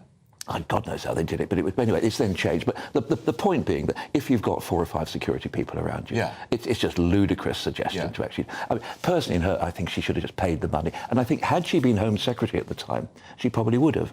But I think that's the difference, and I think you're quite right to differentiate between her 2 roles. Because it did change completely, because when she was Attorney General, there was no security issue with her. Now, I've seen her security people, they're never very far from her, and they're armed.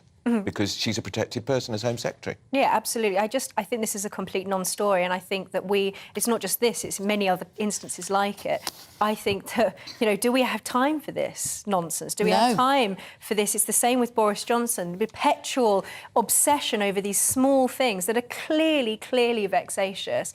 I don't think the Home Secretary's done anything wrong. I think she's been vindicated by this. And I think that this should lead us all to ask questions about the way that the blob and the way that our politics and its relationship with the media is operating, because it's distracting us with all of these things. And Suella Braverman is trying to do a good job over immigration. She's trying to serve the British people something, firstly, that she was elected to do, but also that the Conservative Party was elected to do, with a mandate of the British public to deal with immigration. They haven't done it. She's trying to deal with it, and she's faced with all of these hurdles from just simply being able to do her job properly. And Stephen, the timing, just before Prime Minister's questions, also the Prime Minister has stirred up an unholy revolt on his backbenches over the fact Boris has been referred to the police without anybody in the Cabinet Office talking to him about these diaries which he handed over to civil servants.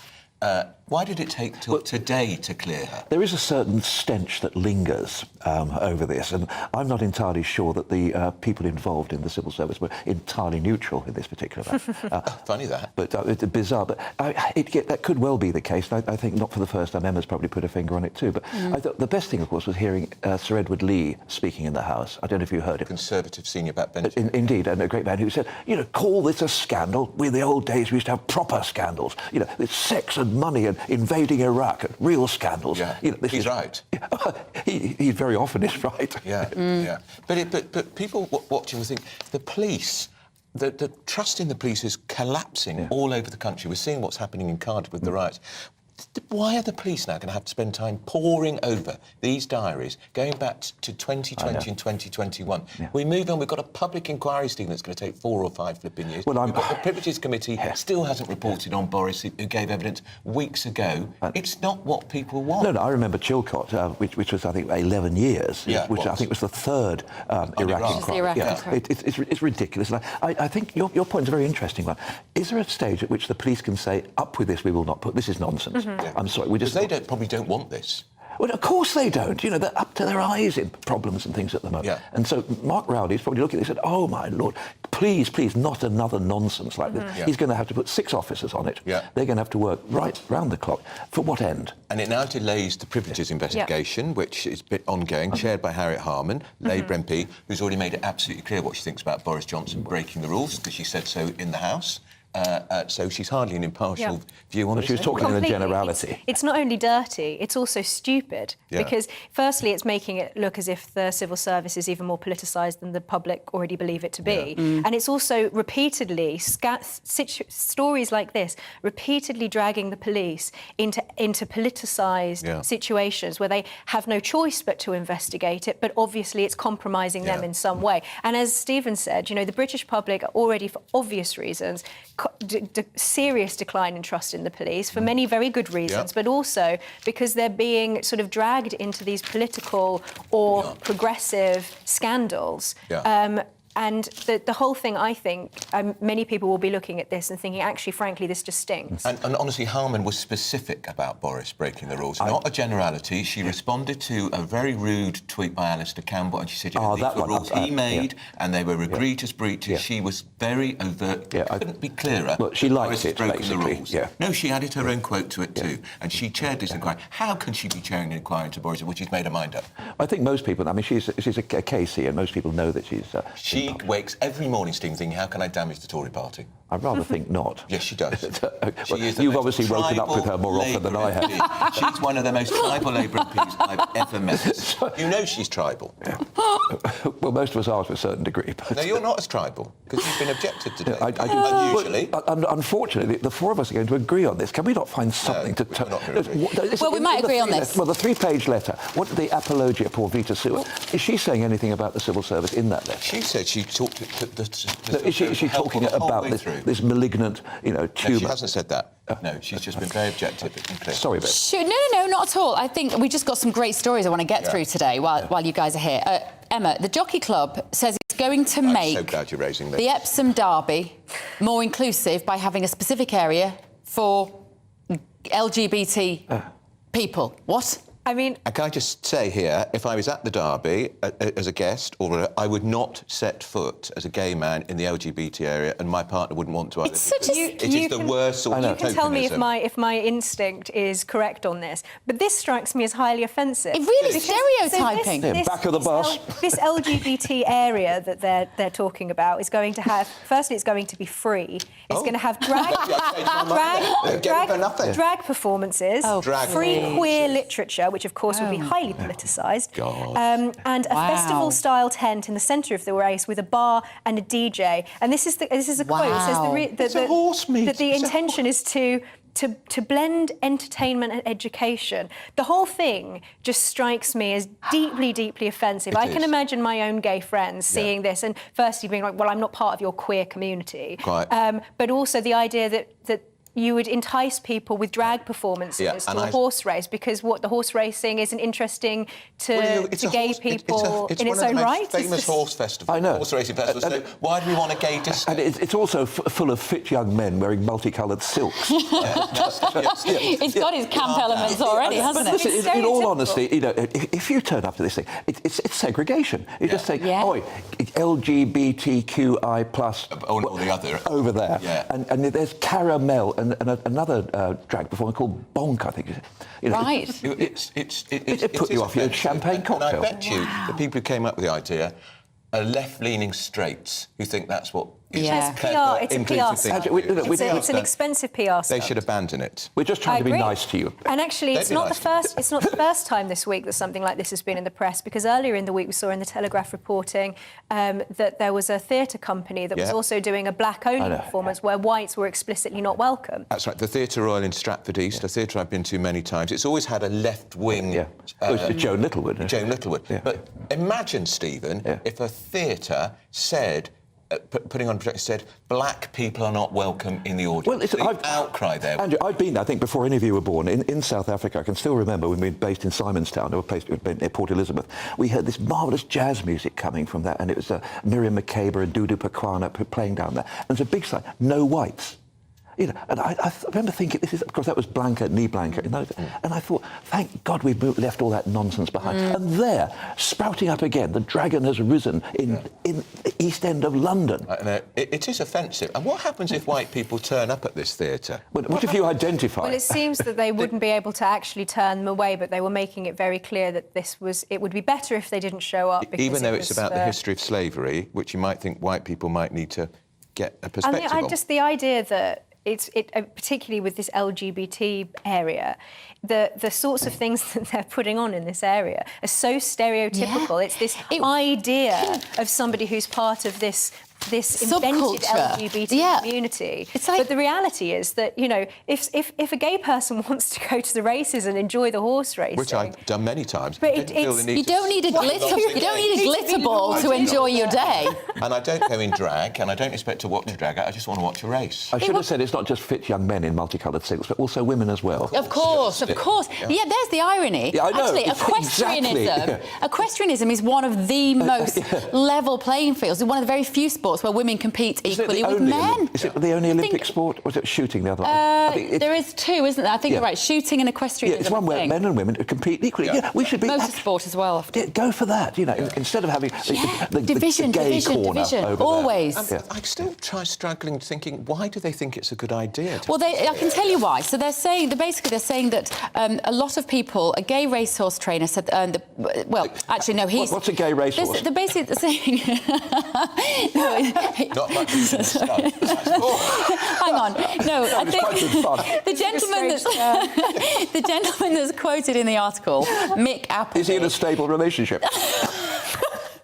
They're calling him a gay racehorse trainer. He said the plans could alienate otherwise sympathetic racegoers after the sport had spent years grappling with homophobia. Is he in a stable relationship? Brilliant, Stephen Pound. What are silly old gays doing over there in their playing Village People? And ABBA music. Well, if there's ABBA music, maybe I will go. You know. I'm getting a bit delirious. Oh, it's delirious. I'm getting delirious. I'm sorry. I'm going to get... And it's sort of Stephen Pound, Emma Webb. It's really pandering to the sort of like fragility to think people need a safe space. Yeah. Need a safe space. Yeah. Right. More from you two in the next hour. Still to come also, we're going to look forward to PMQs by 12 o'clock. I've got the giggles. You're going to have to do this. Just to remind you, Suella Braverman, the Home Secretary, has been cleared of breaching the ministerial code at last, with the Prime Minister backing his Home Secretary. More to come on GB News. More to come on the gay-only race course. If you really want us to. Race course. Is there some gay pun there? GB News, British News Channel. Thank you. See you shortly. Alex Deacon here with your latest weather from the Met Office for GB News. Another fine day out there for the vast majority. High pressure continues to dominate. Temperatures getting up into the high teens or low 20s. Here's the area of high pressure. Get used to it. It's going to control our weather for several days to come. But it's not completely in control. This weather front is just trickling southwards, introducing quite a bit of cloud across parts of southwest Scotland and Northern Ireland, where there is the likelihood of 1 or 2 showers. The cloud will increase too for North Wales, parts of northwest England. A cooler feel as a result. Bit of cloud elsewhere, but for most places, dry and fine with sunny spells. A brisk breeze bringing a cool feel to Shetland, but most other places in the mid to high teens, low 20s in the south, could get to 24 across parts of southeast Wales, down towards Bristol perhaps. Through this evening, that cloud will continue to thicken over northern England, North Wales. Small chance of a shower, but most places dry. Could see things turning a bit misty over East Anglia and the southeast, but for most, again, it'll be a dry and a clear night. Quite a chilly one for Scotland and Northern Ireland, down to 2 or 3 degrees through some rural spots. Staying a little bit milder where we've got this cloud continuing over parts of central and eastern England. So perhaps a bit of a grey start here on Thursday. Very small chance of seeing a shower or two over the hills of northern England, but most places, again, tomorrow we'll see fine and sunny weather. The breeze will make a difference, a slightly cooler feel, particularly if it's coming in from the sea. But again, of course, parts of the south, temperatures could get into the low 20s. Parts of Wales and the West Country favourite for the top temperatures. Still, the small chance for a shower or two over the hills of northern England, southern Scotland during the evening. But again, for most places, it's going to be a fine evening. And that fine weather is set to continue even into the weekends. Lots of dry and bright weather, plenty of sunshine. Just a sign it might start to turn a little cooler across the north on Sunday.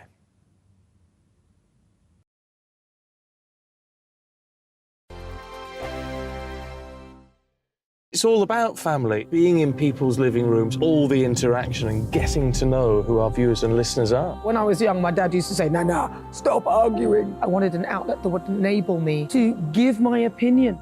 People are going through a really hard time right now, and I know that you don't feel like you're being listened to by the establishment. I came to GB News because it's the People's Channel, and I want the audience to have their say on the events of the day. We're dynamic. We do something different. Democracy shows that the wisdom of the nation is in its people. I get to travel to find out what the story is from a personal perspective. The British people aren't fools. We know when we're not being told the full story. We've got to work out how Britain moves forward from this. It's the best country in the world. The establishment had their chance. Now we're here to represent your views. Britain's watching. Britain's watching. Britain's watching. We're proud to be GB News, The People's Channel. Britain's news channel. I'm Jacob Rees-Mogg, the Member of Parliament for North East Somerset and a former government minister. For years, I've walked the corridors of power in both Westminster and the City of London. We need to have the arguments, the discussions on how we make it better. Crop failures, famine, war, suffering on a scale completely unimaginable. We are putting the cart before the horse. As Charles I said at the scaffold, he was the true defender of liberty. Yeah, I've completely derailed the conversation. Join me Monday to Thursday at 8 p.m. on GB News, Britain's news channel. So Jubes and Co, we tackle the issues of the day with real robust debate. Both sides of the fence, battling it out with me in the middle with my forthright opinions and views. And often really interesting things happen because you start with a position and then by the end of the debate you find actually, well, I might not have thought about that one. What we need in this country is 2 new political parties. You should maybe think about doing a 2024 calendar. I'm Michelle Dewberry and I'm keeping you company right through until 7 o'clock this evening. GB News, the People's Channel, Britain's watching. I'm Mark White. As GB News Home and Security Editor, I cover those key issues that are so important to you. Our authorities, our communities doing all they can to combat violent crime. With the public services under unbearable strain, why are we still failing to control our borders? Defence, the first priority of any government, has been continually hollowed out. Can we trust our politicians to protect the armed forces? Join me, Mark White, on GB News. Monday to Thursday, 9 p.m. till 11 p.m. Join me, Dan Wootton. I'll bring you the sharpest takes and hottest debates. Do you not believe in prison? I don't believe in prisons. I'm completely stunned. I guarantee you there'll be no spin, no bias, no censorship. I actually was personally quite offended by it. And no reason to go to bed. So I guess they've always been quite woke. That's Dan Wootton tonight on TV, radio and online. Monday to Thursday from 9 p.m. till 11 p.m. on GB News. The People's Channel, Britain's news channel. You've probably seen politicians interviewed 1,000 times, but we do it differently. We find out who they really are, we don't shout, we chat, and hopefully we bring a bit of light, not just heat. Did you know Kate Moss? Apparently. Do you have a pair of jeans or a pair of jeans? No, of course I don't. What would I do with them? My friends are like, oh my God, what's she doing now? Join me every Sunday at 6 for Gloria Meets, only on GB News, the People's Channel, Britain's news channel.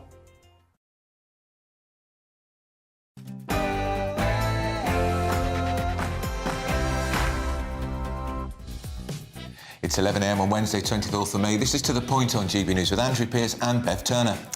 No investigation into Braverman over her speeding course, but she expresses regret for the perception that her actions caused. I don't know why she expressed regret. It's ridiculous. But the former Prime Minister, that's Boris Johnson, he's under investigation again over possible lockdown breaches again at Chequers. He calls it bizarre and unacceptable. Plus, inflation down, but not by very much. It's still above 8%, and the cost of putting dinner on the table continues to rise.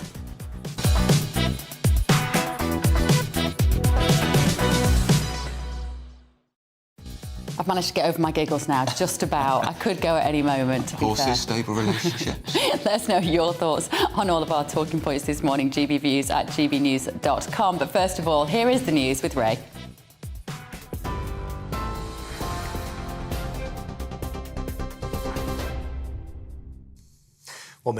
11. Here's the latest from the GB Newsroom. The Prime Minister has confirmed that Suella Braverman will not face a formal investigation over claims that she requested civil servants to arrange a private speeding course. In a letter to the Home Secretary, Rishi Sunak said he'd been told by his independent ethics advisor that her actions do not amount to a breach of the ministerial code. However, he did tell Ms Braverman a better course of action could have been taken to avoid giving rise to the perception of impropriety.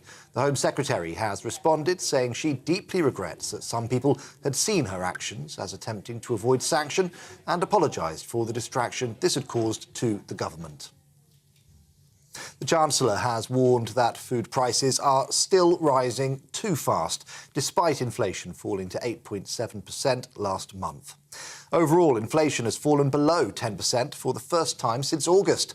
However, food price inflation continued at near record pace, down slightly from 19.2% to 19.1%. Jeremy Hunt says there's still more work to be done. These numbers show there is absolutely no room for complacency in the battle against inflation. Food price inflation is still worryingly high. That's why we've had food producers in, farmers in, supermarkets in to talk about what we can do to reduce the pressure there.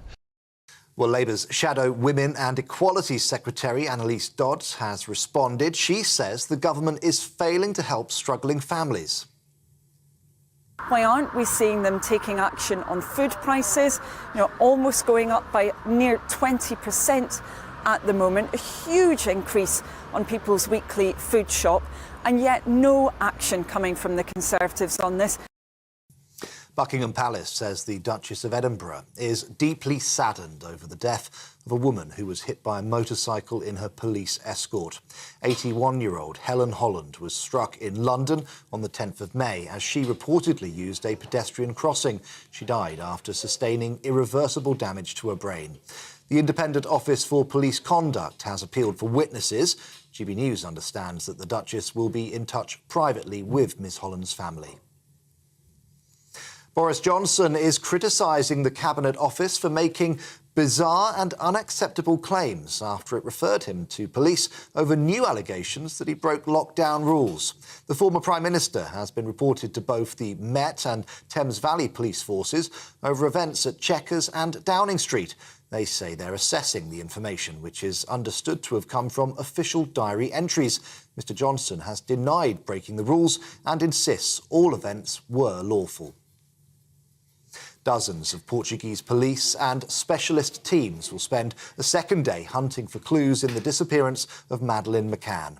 Officers have been seen combing the banks of a reservoir in the Algarve while boats search the waters.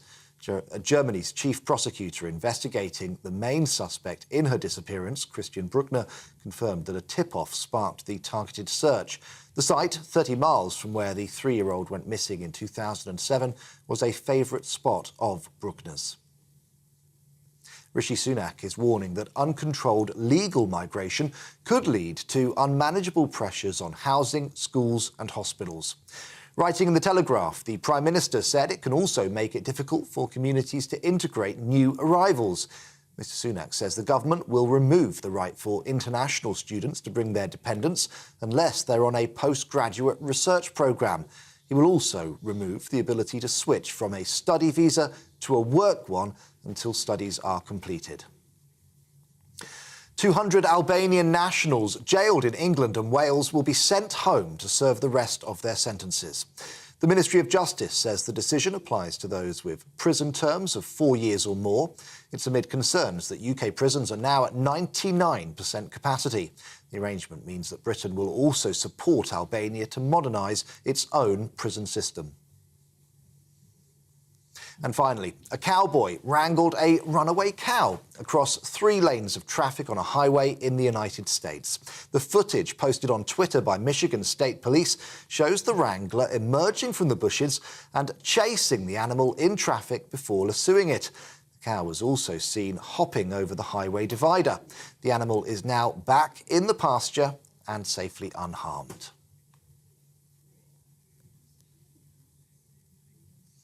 OK, this is GB News. We'll bring you more as it happens. Now let's get back to Andrew and Bev.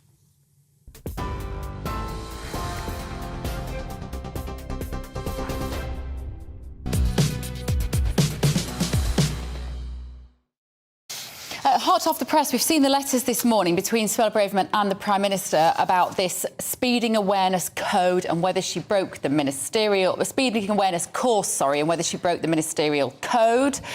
Let's go to Darren McCaffrey now to hear his thoughts. Good morning, Darren. Just anybody that's tuning in now who was aware of this story yesterday, bring us up to speed. What do we now know? Well, we know that the Prime Minister, of course, met with his ethics advisor, Laurie Magnus, on Monday. He then was, we're told, gathering information about the situation of Suella Braverman and whether there should be an ethics investigation into her. And as you just say, in the last hour or so, we've received letters from Number 10, from both the Prime Minister to the Home Secretary and the Home Secretary in response. And the conclusion, the upshot, if you like, is that Suella Braverman, the Home Secretary, will not face an investigation into what was reported over the weekend, as you say in the Sunday Times, that she was looking into a different course of action when it came to, frankly, the allegation was trying to avoid a public speeding awareness course. Now, the question about whether she broke the ethics code or the code of conduct around ministers is that there was a suggestion that she'd asked civil servants to look into whether this was possible or not. Many felt that that might impinge the impartiality of the civil service, but the conclusion from the ethics advisor is that it did not go that far. It was never the most serious of allegations, it must be said, in the first place. And we've had a sense of those letters in which Suella Braverman does talk about how she doesn't want to avoid any sanction. She was merely looking into the possibility of this, given her position within government, given the security and her high-profile politician she is. But in the end, she said, well, she could have taken a better course of action and she regrets it. She's glad the Prime Minister has reached that decision. Let's have a look at what she did say in that letter to the Prime Minister this morning. She said that I considered the involvement of my special advisors appropriate, given the logistical, security, privacy, media and therefore political considerations involved. I regret that my attempt to find a way to participate in the course in a manner that would have satisfied these concerns has enabled some to construe a potential conflict of interest with high hindsight, acknowledge that the better course of action would have been to take the points and fine up front. Of course, that's what she subsequently did. As for the political reaction, unsurprisingly, Labour and the Lib Dems not happy at all. I suspect we'll hear this at Prime Minister's Question Time, where Keir Starmer will reiterate the line that we've heard many times, feeling that the Prime Minister is too weak to take action, given his position and given the fact that the Home Secretary support has been pretty vocal that they did not want to see an investigation in the first place. That's Darren McCaffrey, our political editor. 2 weeks, he's taken the advice of his ethics advisor, who says there's no case to answer against Home Secretary. Dawn Neeson's here. Yeah, absolutely. Yeah. Sorry, Hello, Dawn good Neeson, morning. sorry. Good morning. Stop ranting They already, know who you Andrew. are. Stop it. Everyone knows who you are, Dawn. Like, you know, and you know, you read Suella's letter and you read our Rishi's letter back, and Rishi's letter basically says you've been a very bad girl. I know. It's so patronising, it's untrue. And Suella's letter, really, I'm sure she wanted... She's actually quite strong on the rhetoric normally. I'm sure she just wanted to say, this is a load of spherical objects. Yeah. Can we just move on now and get over it? But it says she's given a completely detailed breakdown. She's very much so. And she went through every hoop to try and do the right thing. It's ridiculous. I can't believe, of all the things I want this government and indeed the opposition to be sorting out, somebody breaking the speed limit by possibly a couple of miles, it sounds like. Last year, it's so not up there, it really isn't. Sorry, Dawn, just borrow your copy of your letter. I think I've burnt mine in anger somewhere. But the last line as well is... Because obviously Rishi Sunak knows this letter is going to go public, right? So, and then he finishes off by saying, I know you share this view. This is about government's high standards. We are committed to delivering on the issues that matter to the British people, from making our streets safer and reducing net migration to stopping the boats. I don't like the fact that he's using this letter as an opportunity to hammer home his 5 points. But they all do, don't they? Every time they say something. They just think we're idiots, don't they? I wish they'd just get on with the 5 points. Yes, exactly. And now we've got the former Prime Minister being investigated. Well, the police haven't said what they're investigating, but the civil service have chucked a great bomb on their desk saying, will you look at this, because we think you may have broken the It's like racism rules. these days, isn't it? If you look hard enough, you will find it, right? OK. And I just get the impression they're just hunting, whoever they even are, of the blob, maybe, hunting about, but I'm not sure. I think it might be other politicians involved, not just... Well, I challenged Darren about that, our political editor. I said, I find it very hard to believe that this entire file, this dossier, it's always a dossier, isn't it, handed to the police without a single minister or even Prime Minister being made aware I'm of going to it. say one word to you. Well, 2 words, actually. Can't count, obviously. Oliver Dowden. Who is the Deputy Prime Minister? Do you think? I think probably Good highly friend of likely. Rishi's? And he's he's the Cabinet Office Minister as well. He's the Deputy Prime Minister. Well, I'm going to be talking to Boris's people later, so I'll get some perspective. Why would Oliver Dowden want to do that? Because he's Rishi's Master's best bidding. mate, and it's... I think Damages Boris. Damages Boris. But I think it damages the party. I think it damages the government. I think... It looks like they're a shambles. Yes, absolutely. Speaking as an ordinary voter here, a confused voter, especially after... You know what, Bev, this is a good one for you. Ed Davey yesterday was doing an interview on radio. Oh, I saw it. He was actually doing quite well. And I was thinking, actually, yeah, you're making a bit of sense here. And then he told me that I could have a penis. And I checked. I mean, not you personally, to be clear. He didn't say Dawn Neeson. He said...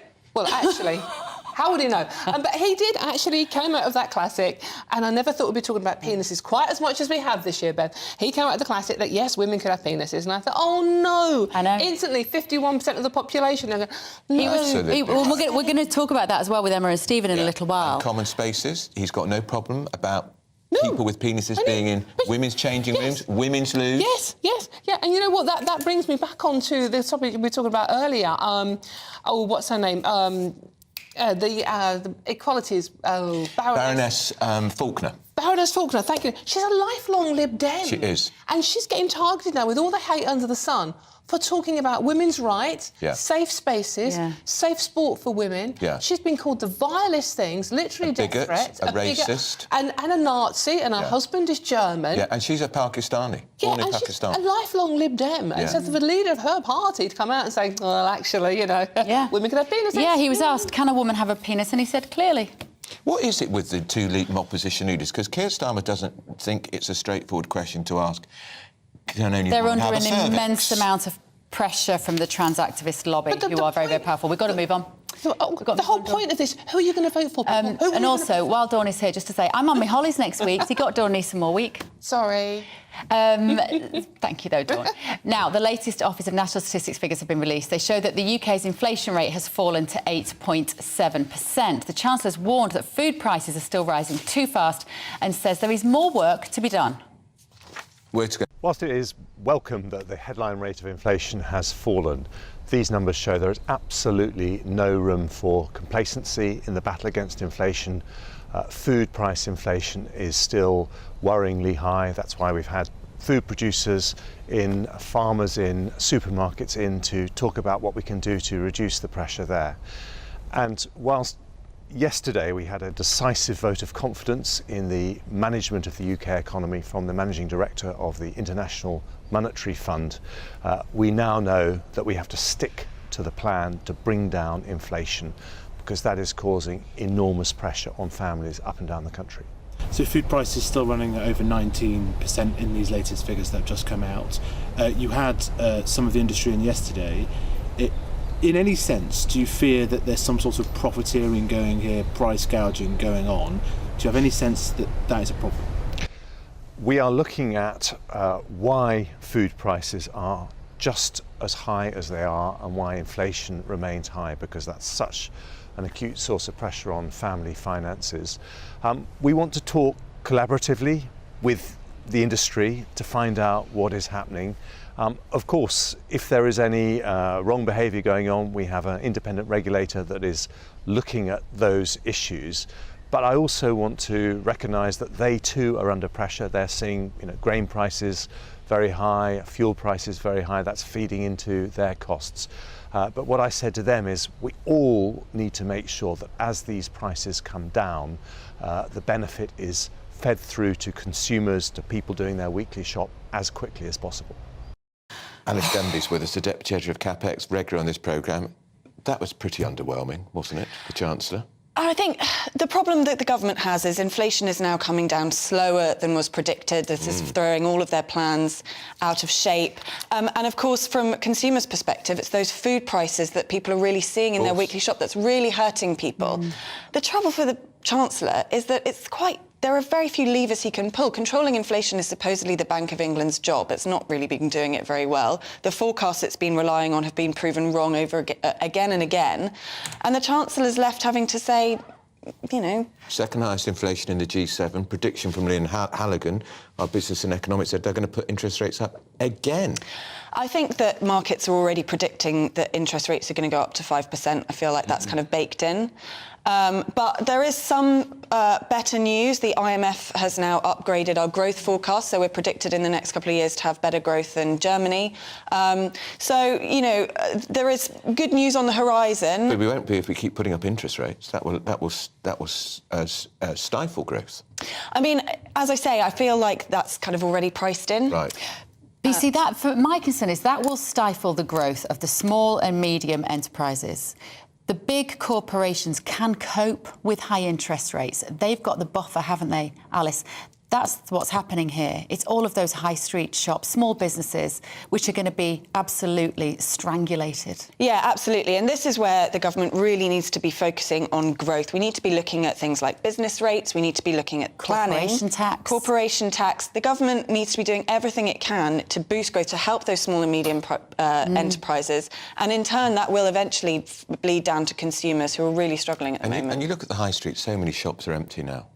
And what are they doing about that? Parking is still too high. In London, you've got the wretched mayor extending the ultra-low emission zone, which is going to be £12.50 a day. If you then go into the central London, the congestion, £27.50 a day to drive into London. Do we want to drive people away and investors? Yeah, absolutely. And as I was saying, it's the planning regulations. We've seen so many businesses leaving the country because they just can't get anything built quickly enough.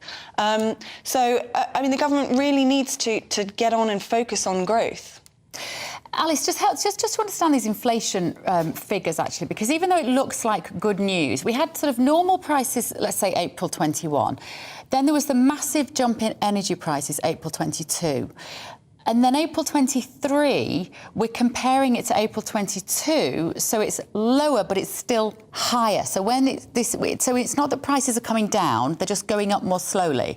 Yes, that's exactly right. So, I mean, it was a massive spike in energy prices was keeping inflation high. That's now coming down. And there was the government's intervention in energy prices, which did bring inflation down a bit. But yes, as you say, it's still very high. People are still noticing when they go to the supermarket, everything is much more expensive. It's just coming down more slowly than was expected. How big a factor still in food prices is the war in Ukraine, grain, oil? Yeah, this is a huge factor. So Ukraine is a massive exporter of grain and sunflower oil, and it's, there are massive problems with exporting that. So, I mean, it's all very well to blame Putin on this stuff, but people are going to, when they go and do their supermarket shop, that's not what they're thinking about. And isn't it about the fact that we've had lack of energy security in this country for the last 30 years? We've been so reliant on energy from overseas. We've had an energy policy. Yeah, absolutely. I mean, we got rid of all our gas storage facilities. That was the coalition. We completely failed to invest in nuclear. So, yeah, there are sort of decades of failure that are all built up to this moment. And I think what's frustrating for a lot of people who watch economics closely is that this feels like it was very foreseeable.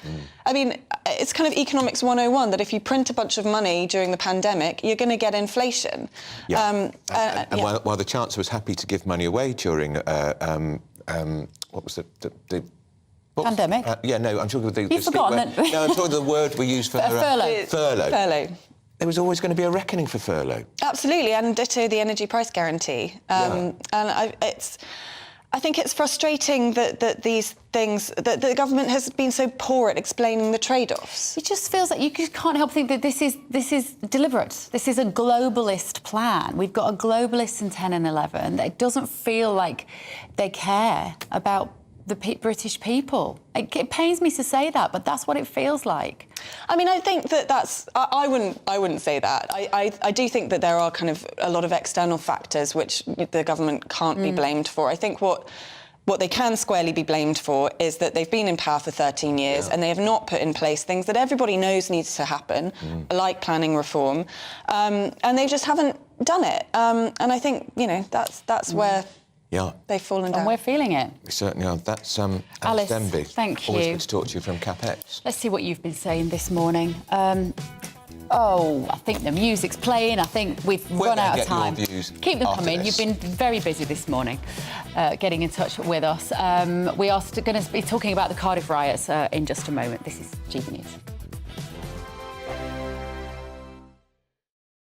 First and foremost, I am a GB News fan, and I was before I was working here. Just love the fact that we're asking the questions that a lot of establishment media won't ask. With a bit of a twist, we not only want to inform you, but we want to keep you entertained. It's worth the drive because you get in and the team's all ready and waiting, they're itching to go, and it's a proper little family. GB News is the People's Channel. It's the audience that makes the programme sing. We're giving our viewers and our listeners a voice. I see the thousands of your letters, tweets, emails, you name it, coming in. Britain is broken.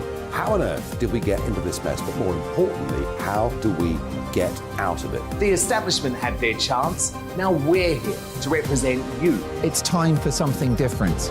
It's time for GB News. I'm very patriotic. I believe in Britain. Our best days lie ahead. Britain's watching. Britain's watching. Join us here on GB News. The People's Channel. Britain's news channel. Join me, Patrick Christie's, Monday to Friday, 3 till 6. We tackle the day's news agenda like you've never seen before. It's high tempo, high octane, the most controversial topics, and the best guests. You will not be able to take your eyes and ears off it. I'm not afraid to ask the questions that you really want answered. 3 till 6 p.m, Monday to Friday on GB News, the People's Channel, Britain's news channel. I'm Andrew Doyle. Join me at 7 o'clock every Sunday night for Free Speech Nation, the show where I tackle the week's biggest stories in politics and current affairs with the help of my 2 comedian panellists and a variety of special guests. Free Speech Nation, Sunday nights from 7 on GB News, the People's Channel, Britain's news channel. Every Sunday from 11. Join Michael Portillo. There will be topical discussion, looking at the week before and the week to come. So kick back and relax at 11 a.m. on Sundays on GB News with me, Michael Portillo. GB News, the People's Channel, Britain's news channel. GB News has its own late-night paper preview show, Headliners, where comedians take you through the next day's top news stories. You don't have to bother reading the newspaper, we've got it covered for you. Headliners, every night at 11 p.m. and repeated every morning at 5 a.m. We won't send you to sleep like some of the other paper review shows out there. GB News, the People's Channel, Britain's news channel. Join me, Camilla Tominey, on Sunday mornings from 9:30, taking the politicians to task and breaking out of SW1 to see how their decisions are affecting you across the UK. Bursting the Westminster bubble every Sunday morning, only on GB News, the People's Channel. Britain's watching. Monday to Thursday nights on GB News. At 6, it's Deebs & Co. 7 o'clock, Farage. At 8, join Jacob Rees-Mogg. And at 9, Dan Wootton Tonight, followed by Headliners. On TV, radio and online. This is GB News. Westminster is going around in ever-decreasing circles, followed by the media. Britain is broken. How on earth did we get into this mess? But more importantly, how do we get out of it? Join me at 7 p.m, Mondays to Thursdays on Farage. Here on GB News, we will have open, rational debate. We've got to work out how Britain moves forward from this. Join us here on GB News, the People's Channel. Britain is watching.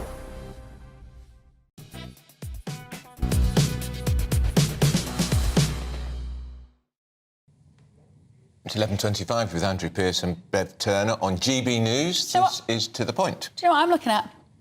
I'm looking at some news on the GB News website, just explaining that GB News, the People's Channel, has come out on top in a survey of 45,000 Britons about the favourite, most loved news channel. We are number one, thanks to you clever people at home who know what we mean when you say you love GB News. So thank you. Very important. Bigger than any other news outlet. Yeah. Actually, second was The Guardian. That's a bit of a worry. And then third was the Sun newspaper. But in terms of news channels, we are the most loved. So thank you for finding us and for loving us. And stick with us. And let's read some views from people. We've got some here with lots of people getting in touch on Boris, actually. Margaret says, Boris was not to blame for people who lost loved ones and could not see them. There was a time during COVID when two families could get together and Boris was working when he had meetings. The Cabinet Office should hang their heads and say, and so should you. It's witch hunt. Well, not us. We agree. We agree with you, Margaret. We don't think he should be referred to the police at all, particularly because he wasn't even asked about it. It's not our fault, Margaret. Patrick has said arguments about Boris and lockdown legitimised their illegal power grab that violated the natural rights and the Nuremberg Code. And Mark says, one word for the latest Boris inquiry, pathetic. A fair reflection of modern life. That's right. Bill says the new lockdown investigation against Boris is nothing but a witch hunt. Nothing ever came of Starmer's partying. It is a disgrace.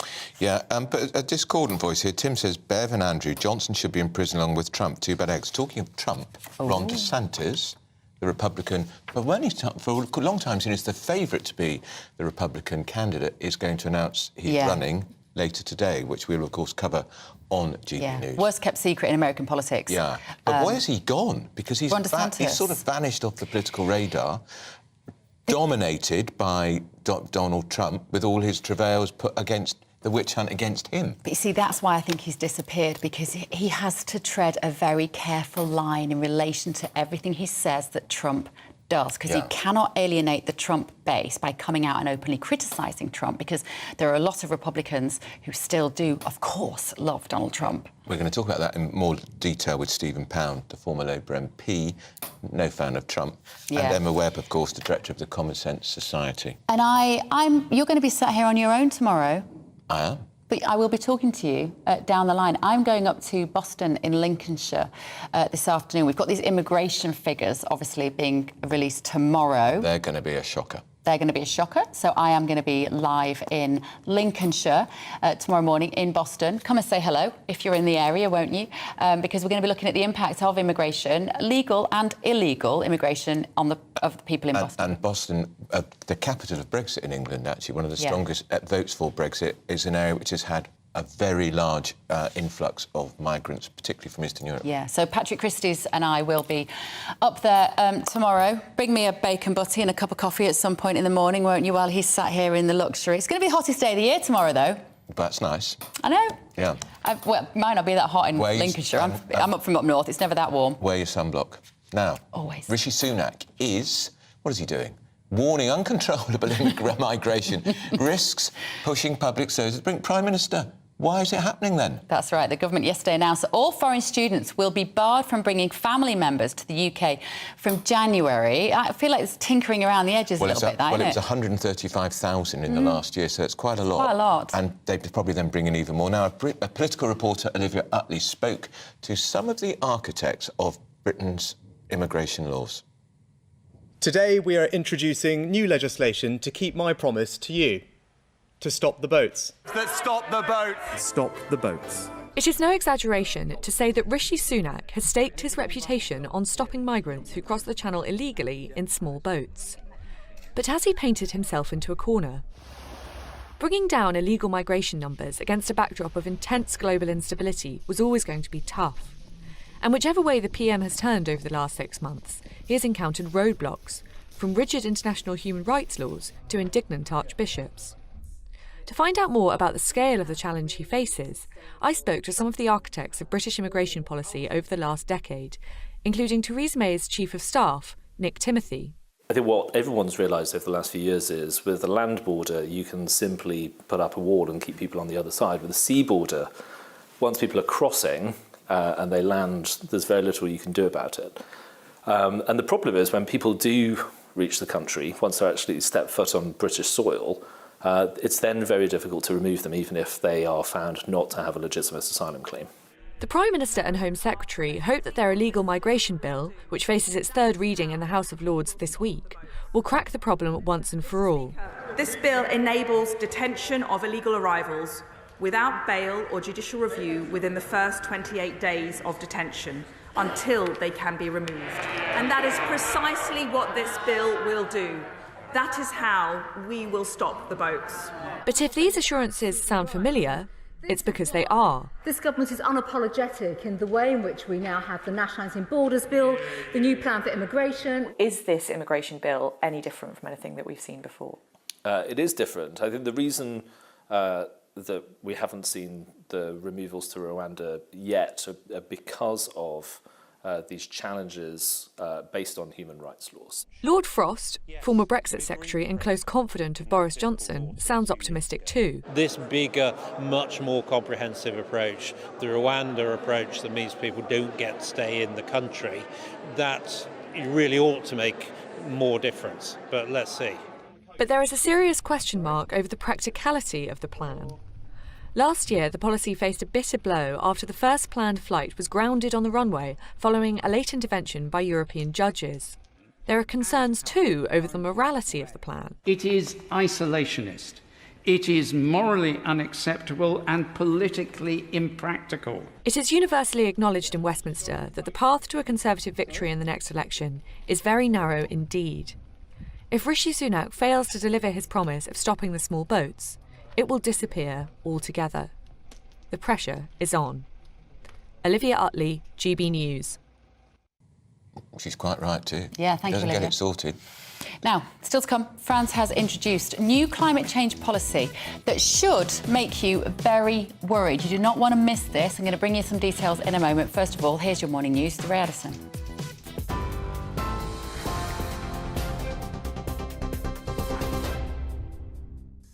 32 minutes past 11, here's the latest. Now, the Prime Minister has confirmed that Suella Braverman will not face a formal investigation over claims that she requested civil servants to arrange a private speeding course. In a letter to the Home Secretary, Rishi Sunak said he'd been told by his independent ethics advisor that her actions do not amount to a breach of the ministerial code. However, he did tell Ms Braverman a better course of action could have avoided the perception of impropriety. The Home Secretary responded by apologising for the distraction that this has caused to the government. Well, Rishi Sunak says today's inflation figures show the government is making progress on his promise to halve inflation. His comments come as new data showed that inflation fell to 8.7% last month, its first time below 10% since last August. However, with food price inflation continuing at a near-record 19.1%, Labour is accusing the government of failing to help struggling families. Well, Buckingham Palace says the Duchess of Edinburgh is deeply saddened over the death of a woman who was hit by a motorcycle in her police escort. 81-year-old Helen Holland was struck in London on the 10th of May as she reportedly used a pedestrian crossing. She died after sustaining irreversible damage to her brain. GB News understands that the Duchess will be in touch privately with Ms Holland's family. Boris Johnson is criticising the Cabinet Office for making what he calls bizarre and unacceptable claims after it referred him to police over new allegations that he broke lockdown rules. The former Prime Minister has been reported to both the Met and Thames Valley police forces in relation to events at Chequers and Downing Street. They say they're assessing the information, which is understood to have come from official diary entries. Well, you can get more on all these stories by visiting our website. gbnews.com is the place to visit. Back to Bev and Andrew in just a moment.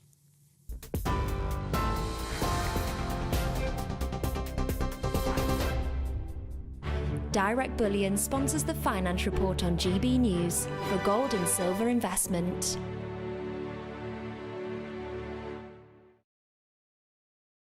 Let's get a quick snapshot of today's markets. The pound will buy you $1.2381 and 1.1504 euros. Price of gold is £1,595.79 per ounce, and the FTSE 100's at 7,639 points. Direct Bullion sponsors the Finance Report on GB News for physical investment. It's all about family, being in people's living rooms, all the interaction and getting to know who our viewers and listeners are. When I was young, my dad used to say, "Nana, stop arguing." I wanted an outlet that would enable me to give my opinion. People are going through a really hard time right now, and I know that you don't feel like you're being listened to by the establishment. I came to GB News because it's the People's Channel, and I want the audience to have their say on the events of the day. We're dynamic. We do something different. Democracy shows that the wisdom of the nation is in its people. I get to travel to find out what the story is from a personal perspective. The British people aren't fools. We know when we're not being told the full story. We've got to work out how Britain moves forward from this. It's the best country in the world. The establishment had their chance. Now we're here to represent your views. Britain's watching. Britain's watching. Britain's watching. We're proud to be GB News, The People's Channel. Britain's news channel. I'm Jacob Rees-Mogg, the Member of Parliament for North East Somerset and a former government minister. For years, I've walked the corridors of power in both Westminster and the City of London. We need to have the arguments, the discussions on how we make it better. Crop failures, famine, war, suffering on a scale completely unimaginable. We are putting the cart before the horse. As Charles I said at the scaffold, he was the true defender of liberty. Yeah, I've completely derailed the conversation. Join me Monday to Thursday at 8 p.m. on GB News, Britain's news channel. So Jubes and Co, we tackle the issues of the day with real robust debate, both sides of the fence, battling it out with me in the middle with my forthright opinions and views. And often really interesting things happen because you start with a position and then by the end of the debate you find actually, well, I might not have thought about that one. What we need in this country is two new political parties. You should maybe think about doing a 2024 calendar. I'm Michelle Dewberry and I'm keeping you company right through until 7 o'clock this evening. GB News, the People's Channel, Britain's watching. I'm Mark White. As GB News Home and Security Editor, I cover those key issues that are so important to you. Our authorities, our communities doing all they can to combat violent crime. With the public services under unbearable strain, why are we still failing to control our borders? Defence, the first priority of any government, has been continually hollowed out. Can we trust our politicians to protect the armed forces? Join me, Mark White, on GB News. Monday to Thursday, 9 p.m. till 11 p.m. Join me, Dan Wootton. I'll bring you the sharpest takes and hottest debates. Do you not believe in prisons? I don't believe in prisons. I'm completely stunned. I guarantee you there'll be no spin, no bias, no censorship. I actually was personally quite offended by it. And no reason to go to bed. So I guess they've always been quite woke. That's Dan Wootton tonight on TV, radio and online. Monday to Thursday from 9 p.m. till 11 p.m. on GB News. The People's Channel, Britain's news channel. You've probably seen politicians interviewed 1,000 times, but we do it differently. We find out who they really are, we don't shout, we chat, and hopefully we bring a bit of light, not just heat. Did you know Kate Moss? Apparently.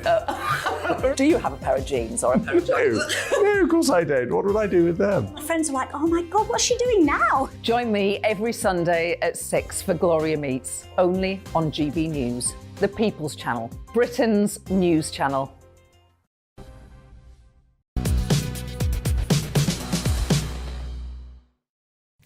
It's 11:38, you're with To The Point on GB News. Now, trying to hold it together while Stephen Pound is in the studio. And Always also, What are you holding? Director of the Common Sense Society, Emma Webb. We think- Hold myself together, we're doing a sensible news show, and you've always reduced me to giggles, We Steve. think Stephen could have a whole new career as a pantomime Dame. The widow Twanky. I don't know how to rise to that. No, well, very good.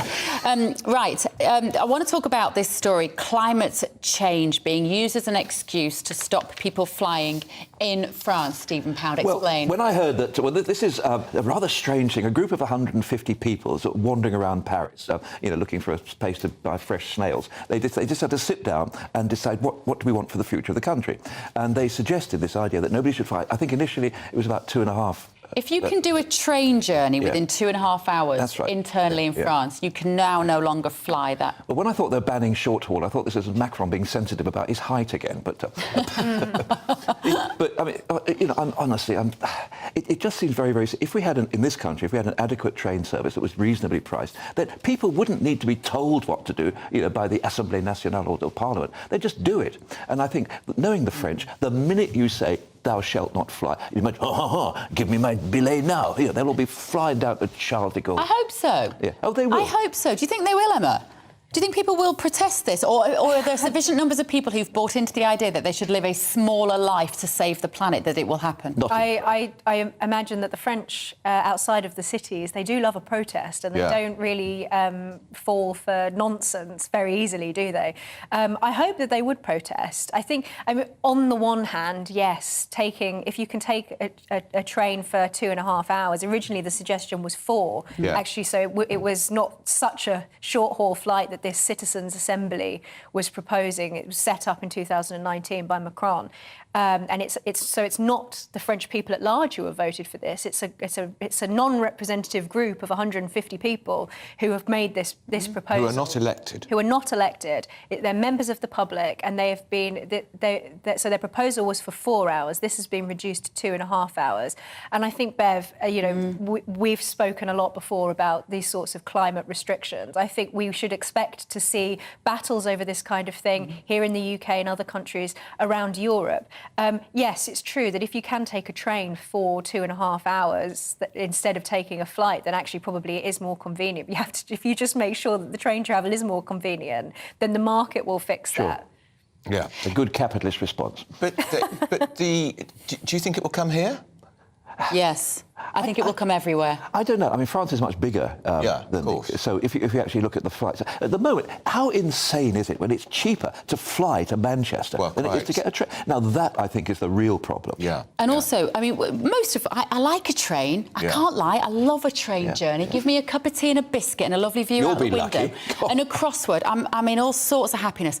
But one of the things that we learned here this week is that some of the trains are going to stop the Wi-Fi provision. Free Wi-Fi, yeah. Free Wi-Fi on trains. And it's hit and miss often anyway. Yeah, I'm very, very surprised to hear that, because when I must admit, I love travelling by train. I mean, the idea of driving more than 20 miles is ridiculous. If I'm going, I'd love to go by train, but it's usually full of people, like young millennials like you lot, sitting there on your their laptops, working, which is great. The tickets for the trains. I mean, it might not be the case in France, but certainly here in the UK. I mean, the train tickets for even a short journey are absolutely ridiculous. If you want to travel at peak time, just from Paddington to Oxford, that's about £77. It's outrageous. You could fly to another European country for a good, cheap holiday. That's right. But you can go to Oxford from Ealing Broadway if you book it in advance for £24. It's insane. And if you try and buy the cheapest ticket on them through the machine, good luck, because you need a degree in computer science. And now they're talking about getting rid of all the ticket offices. They're talking, partly the TSSA hasn't been hugely helpful in this, but if they close down, then I can just see the streets of London thronged with people saying, "Where do I get a ticket? Where do I get a ticket?" But also, tourists, and we've got so many tourists who won't sorry, that should have been the machine. Where do I get a ticket? Not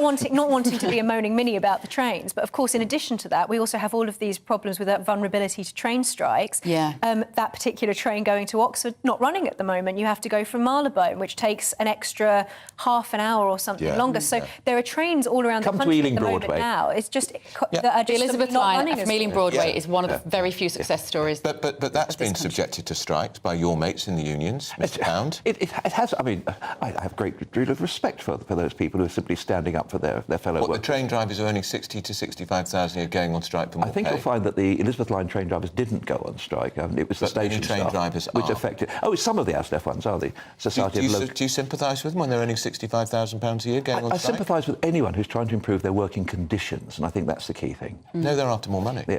Well, no, they're also after having two people on a train and not going to automatic train operation without a driver, and I think that's dangerous. Well, hang on. The DLR does it, I know. The bloke who runs the RMT comes to work every day on a driver-only train, and yet part of his beef with the rail companies is they're trying to introduce driver-only trains, and he travels to work on one every day and has done for 20 years. And what do you suggest he does? He comes in on a penny farthing or a toboggan? No, what I'm saying is it's safe. Yeah, it is safe in a very, very limited area on track that is specifically built for that purpose. You could not simply remove all the drivers from... 40% of our trains are driver-only operated. Yeah, I'm sorry, but you couldn't do that on the GWR, the LNER. Can you imagine going from St Pancras to Scotland, without or a dinosaur? Thank you. I think the takeout really is that it's going to become harder and harder for any of us to travel any particular distance, and that I think we need to be aware of. Right, let's just move on to Emma, to this story that broke yesterday. Sir Ed Davey, leader of the Liberal Democrats, needs to do something to get himself into the minds of people, to know even who the leader of the Liberal Democrats is. A lot of people wouldn't know that. What did he do yesterday, Emma, in a conversation? I think he has damaged the Lib Dems' electoral prospects even further than you could possibly have imagined with this. So he was being interviewed by Nick Ferrari on LBC and was asked by a listener what a woman is. Mary. And he said that some women can quite clearly have a penis. But we're back to the same usual. Did you know that? Well, I never. Last time I checked, I didn't think that women could have a penis. But no,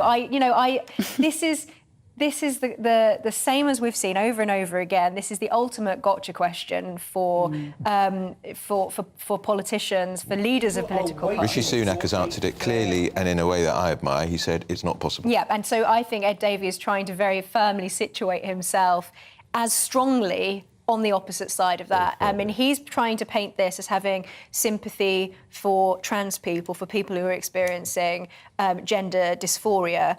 I don't think that saying that women can quite clearly have a penis is necessary in order to have sympathy Doesn't that alienate for people who are 51% of the experiencing gender electorate? dysphoria. Doesn't that alienate 51% of the electorate? Well, I think he's showing a lack of sympathy towards women who are having their rights erased. And have you noticed that it is always whether women can have a penis and not whether men can have a vagina? Isn't it always? That's what I tweeted yesterday. I thought he was flopping about all over the place on this one. What was interesting was that the interview was with Nick Ferrari, or the person who rang it, and at one stage Nick Ferrari said to him, says, you've obviously not done much radio broadcasting. He said, oh yes, I used to have a show every Wednesday with Steve Pound, and which we did with Steve Allen. This is on a minor radio programme. I think, Steve Allen was the guy. Every Wednesday, we used to call it the Silk Cut Shuffle because the two of us smoked ferociously in those days.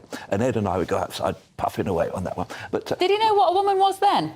We were too busy trying to find somewhere quiet to have a smoke, or have a fag. But when you look at him now saying that, do you just think you've been brainwashed by the trans activist lobbies? No, think harder. He was like the rabbit in the headlights there because he was He shouldn't be. And then when he went off and doing the programme with me, I could hear Fry go, "Oh, that doesn't make you a broadcaster." Oh, God, who hasn't been on with Steve Pound?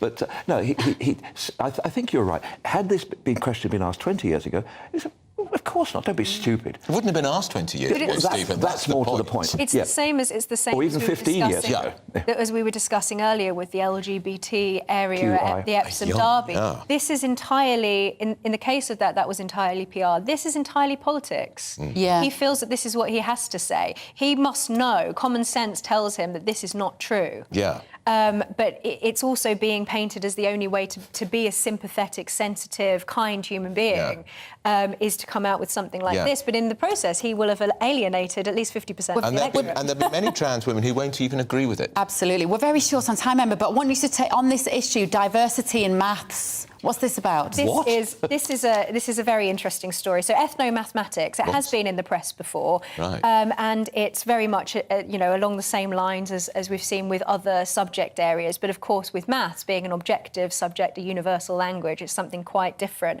And so what we've seen in the Telegraph today is top mathematicians, 50 leading mathematicians, have spoken out against this advice, guidance from the Quality Assurance Agency, which is an independent membership body that represents 300 plus higher education providers, and they've put out this guidance saying that they should incorporate equality, diversity and inclusion into the curriculum. So the mathematics curriculum should not be taught as this objective, universal language, but instead it should incorporate teaching about the sort of ways in which mathematics and the history of mathematics is influenced, and that form of knowledge has been affected by historical power dynamics and so on. So this is utter nonsense. This is the same progressive ideology that has been affecting other areas of study has now started to creep into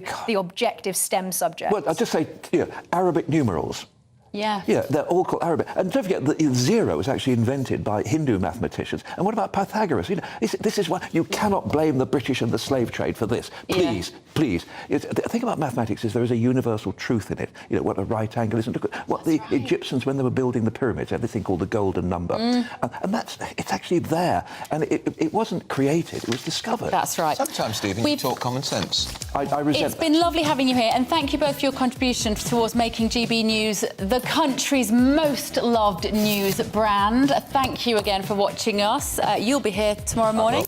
I will be in Lincolnshire. Coming up next is GB News Live with Mark Longhurst. This is To The Point with Andrew and Bev. We'll be back tomorrow. See you then. See you then. Alex Deakin here with your latest weather from the Met Office for GB News. Another fine day out there for the vast majority. High pressure continues to dominate. Temperatures getting up into the high teens or low 20s. Here's the area of high pressure. Get used to it. It's going to control our weather for several days to come. But it's not completely in control. This weather front is just trickling southwards, introducing quite a bit of cloud across parts of southwest Scotland and Northern Ireland, where there is the likelihood of 1 or 2 showers. The cloud will increase too for North Wales, parts of northwest England. A cooler feel as a result. Bit of cloud elsewhere, but for most places, dry and fine with sunny spells. A brisk breeze bringing a cool feel to Shetland, but most other places in the mid to high teens, low 20s in the south, could get to 24 across parts of southeast Wales, down towards Bristol perhaps. Through this evening, that cloud will continue to thicken over northern England, North Wales. Small chance of a shower, but most places dry. Could see things turning a bit misty over East Anglia and the southeast, but for most, again, it'll be a dry and a clear night. Quite a chilly one for Scotland and Northern Ireland, down to 2 or 3 degrees through some rural spots. Staying a little bit milder where we've got this cloud continuing over parts of central and eastern England. So perhaps a bit of a grey start here on Thursday.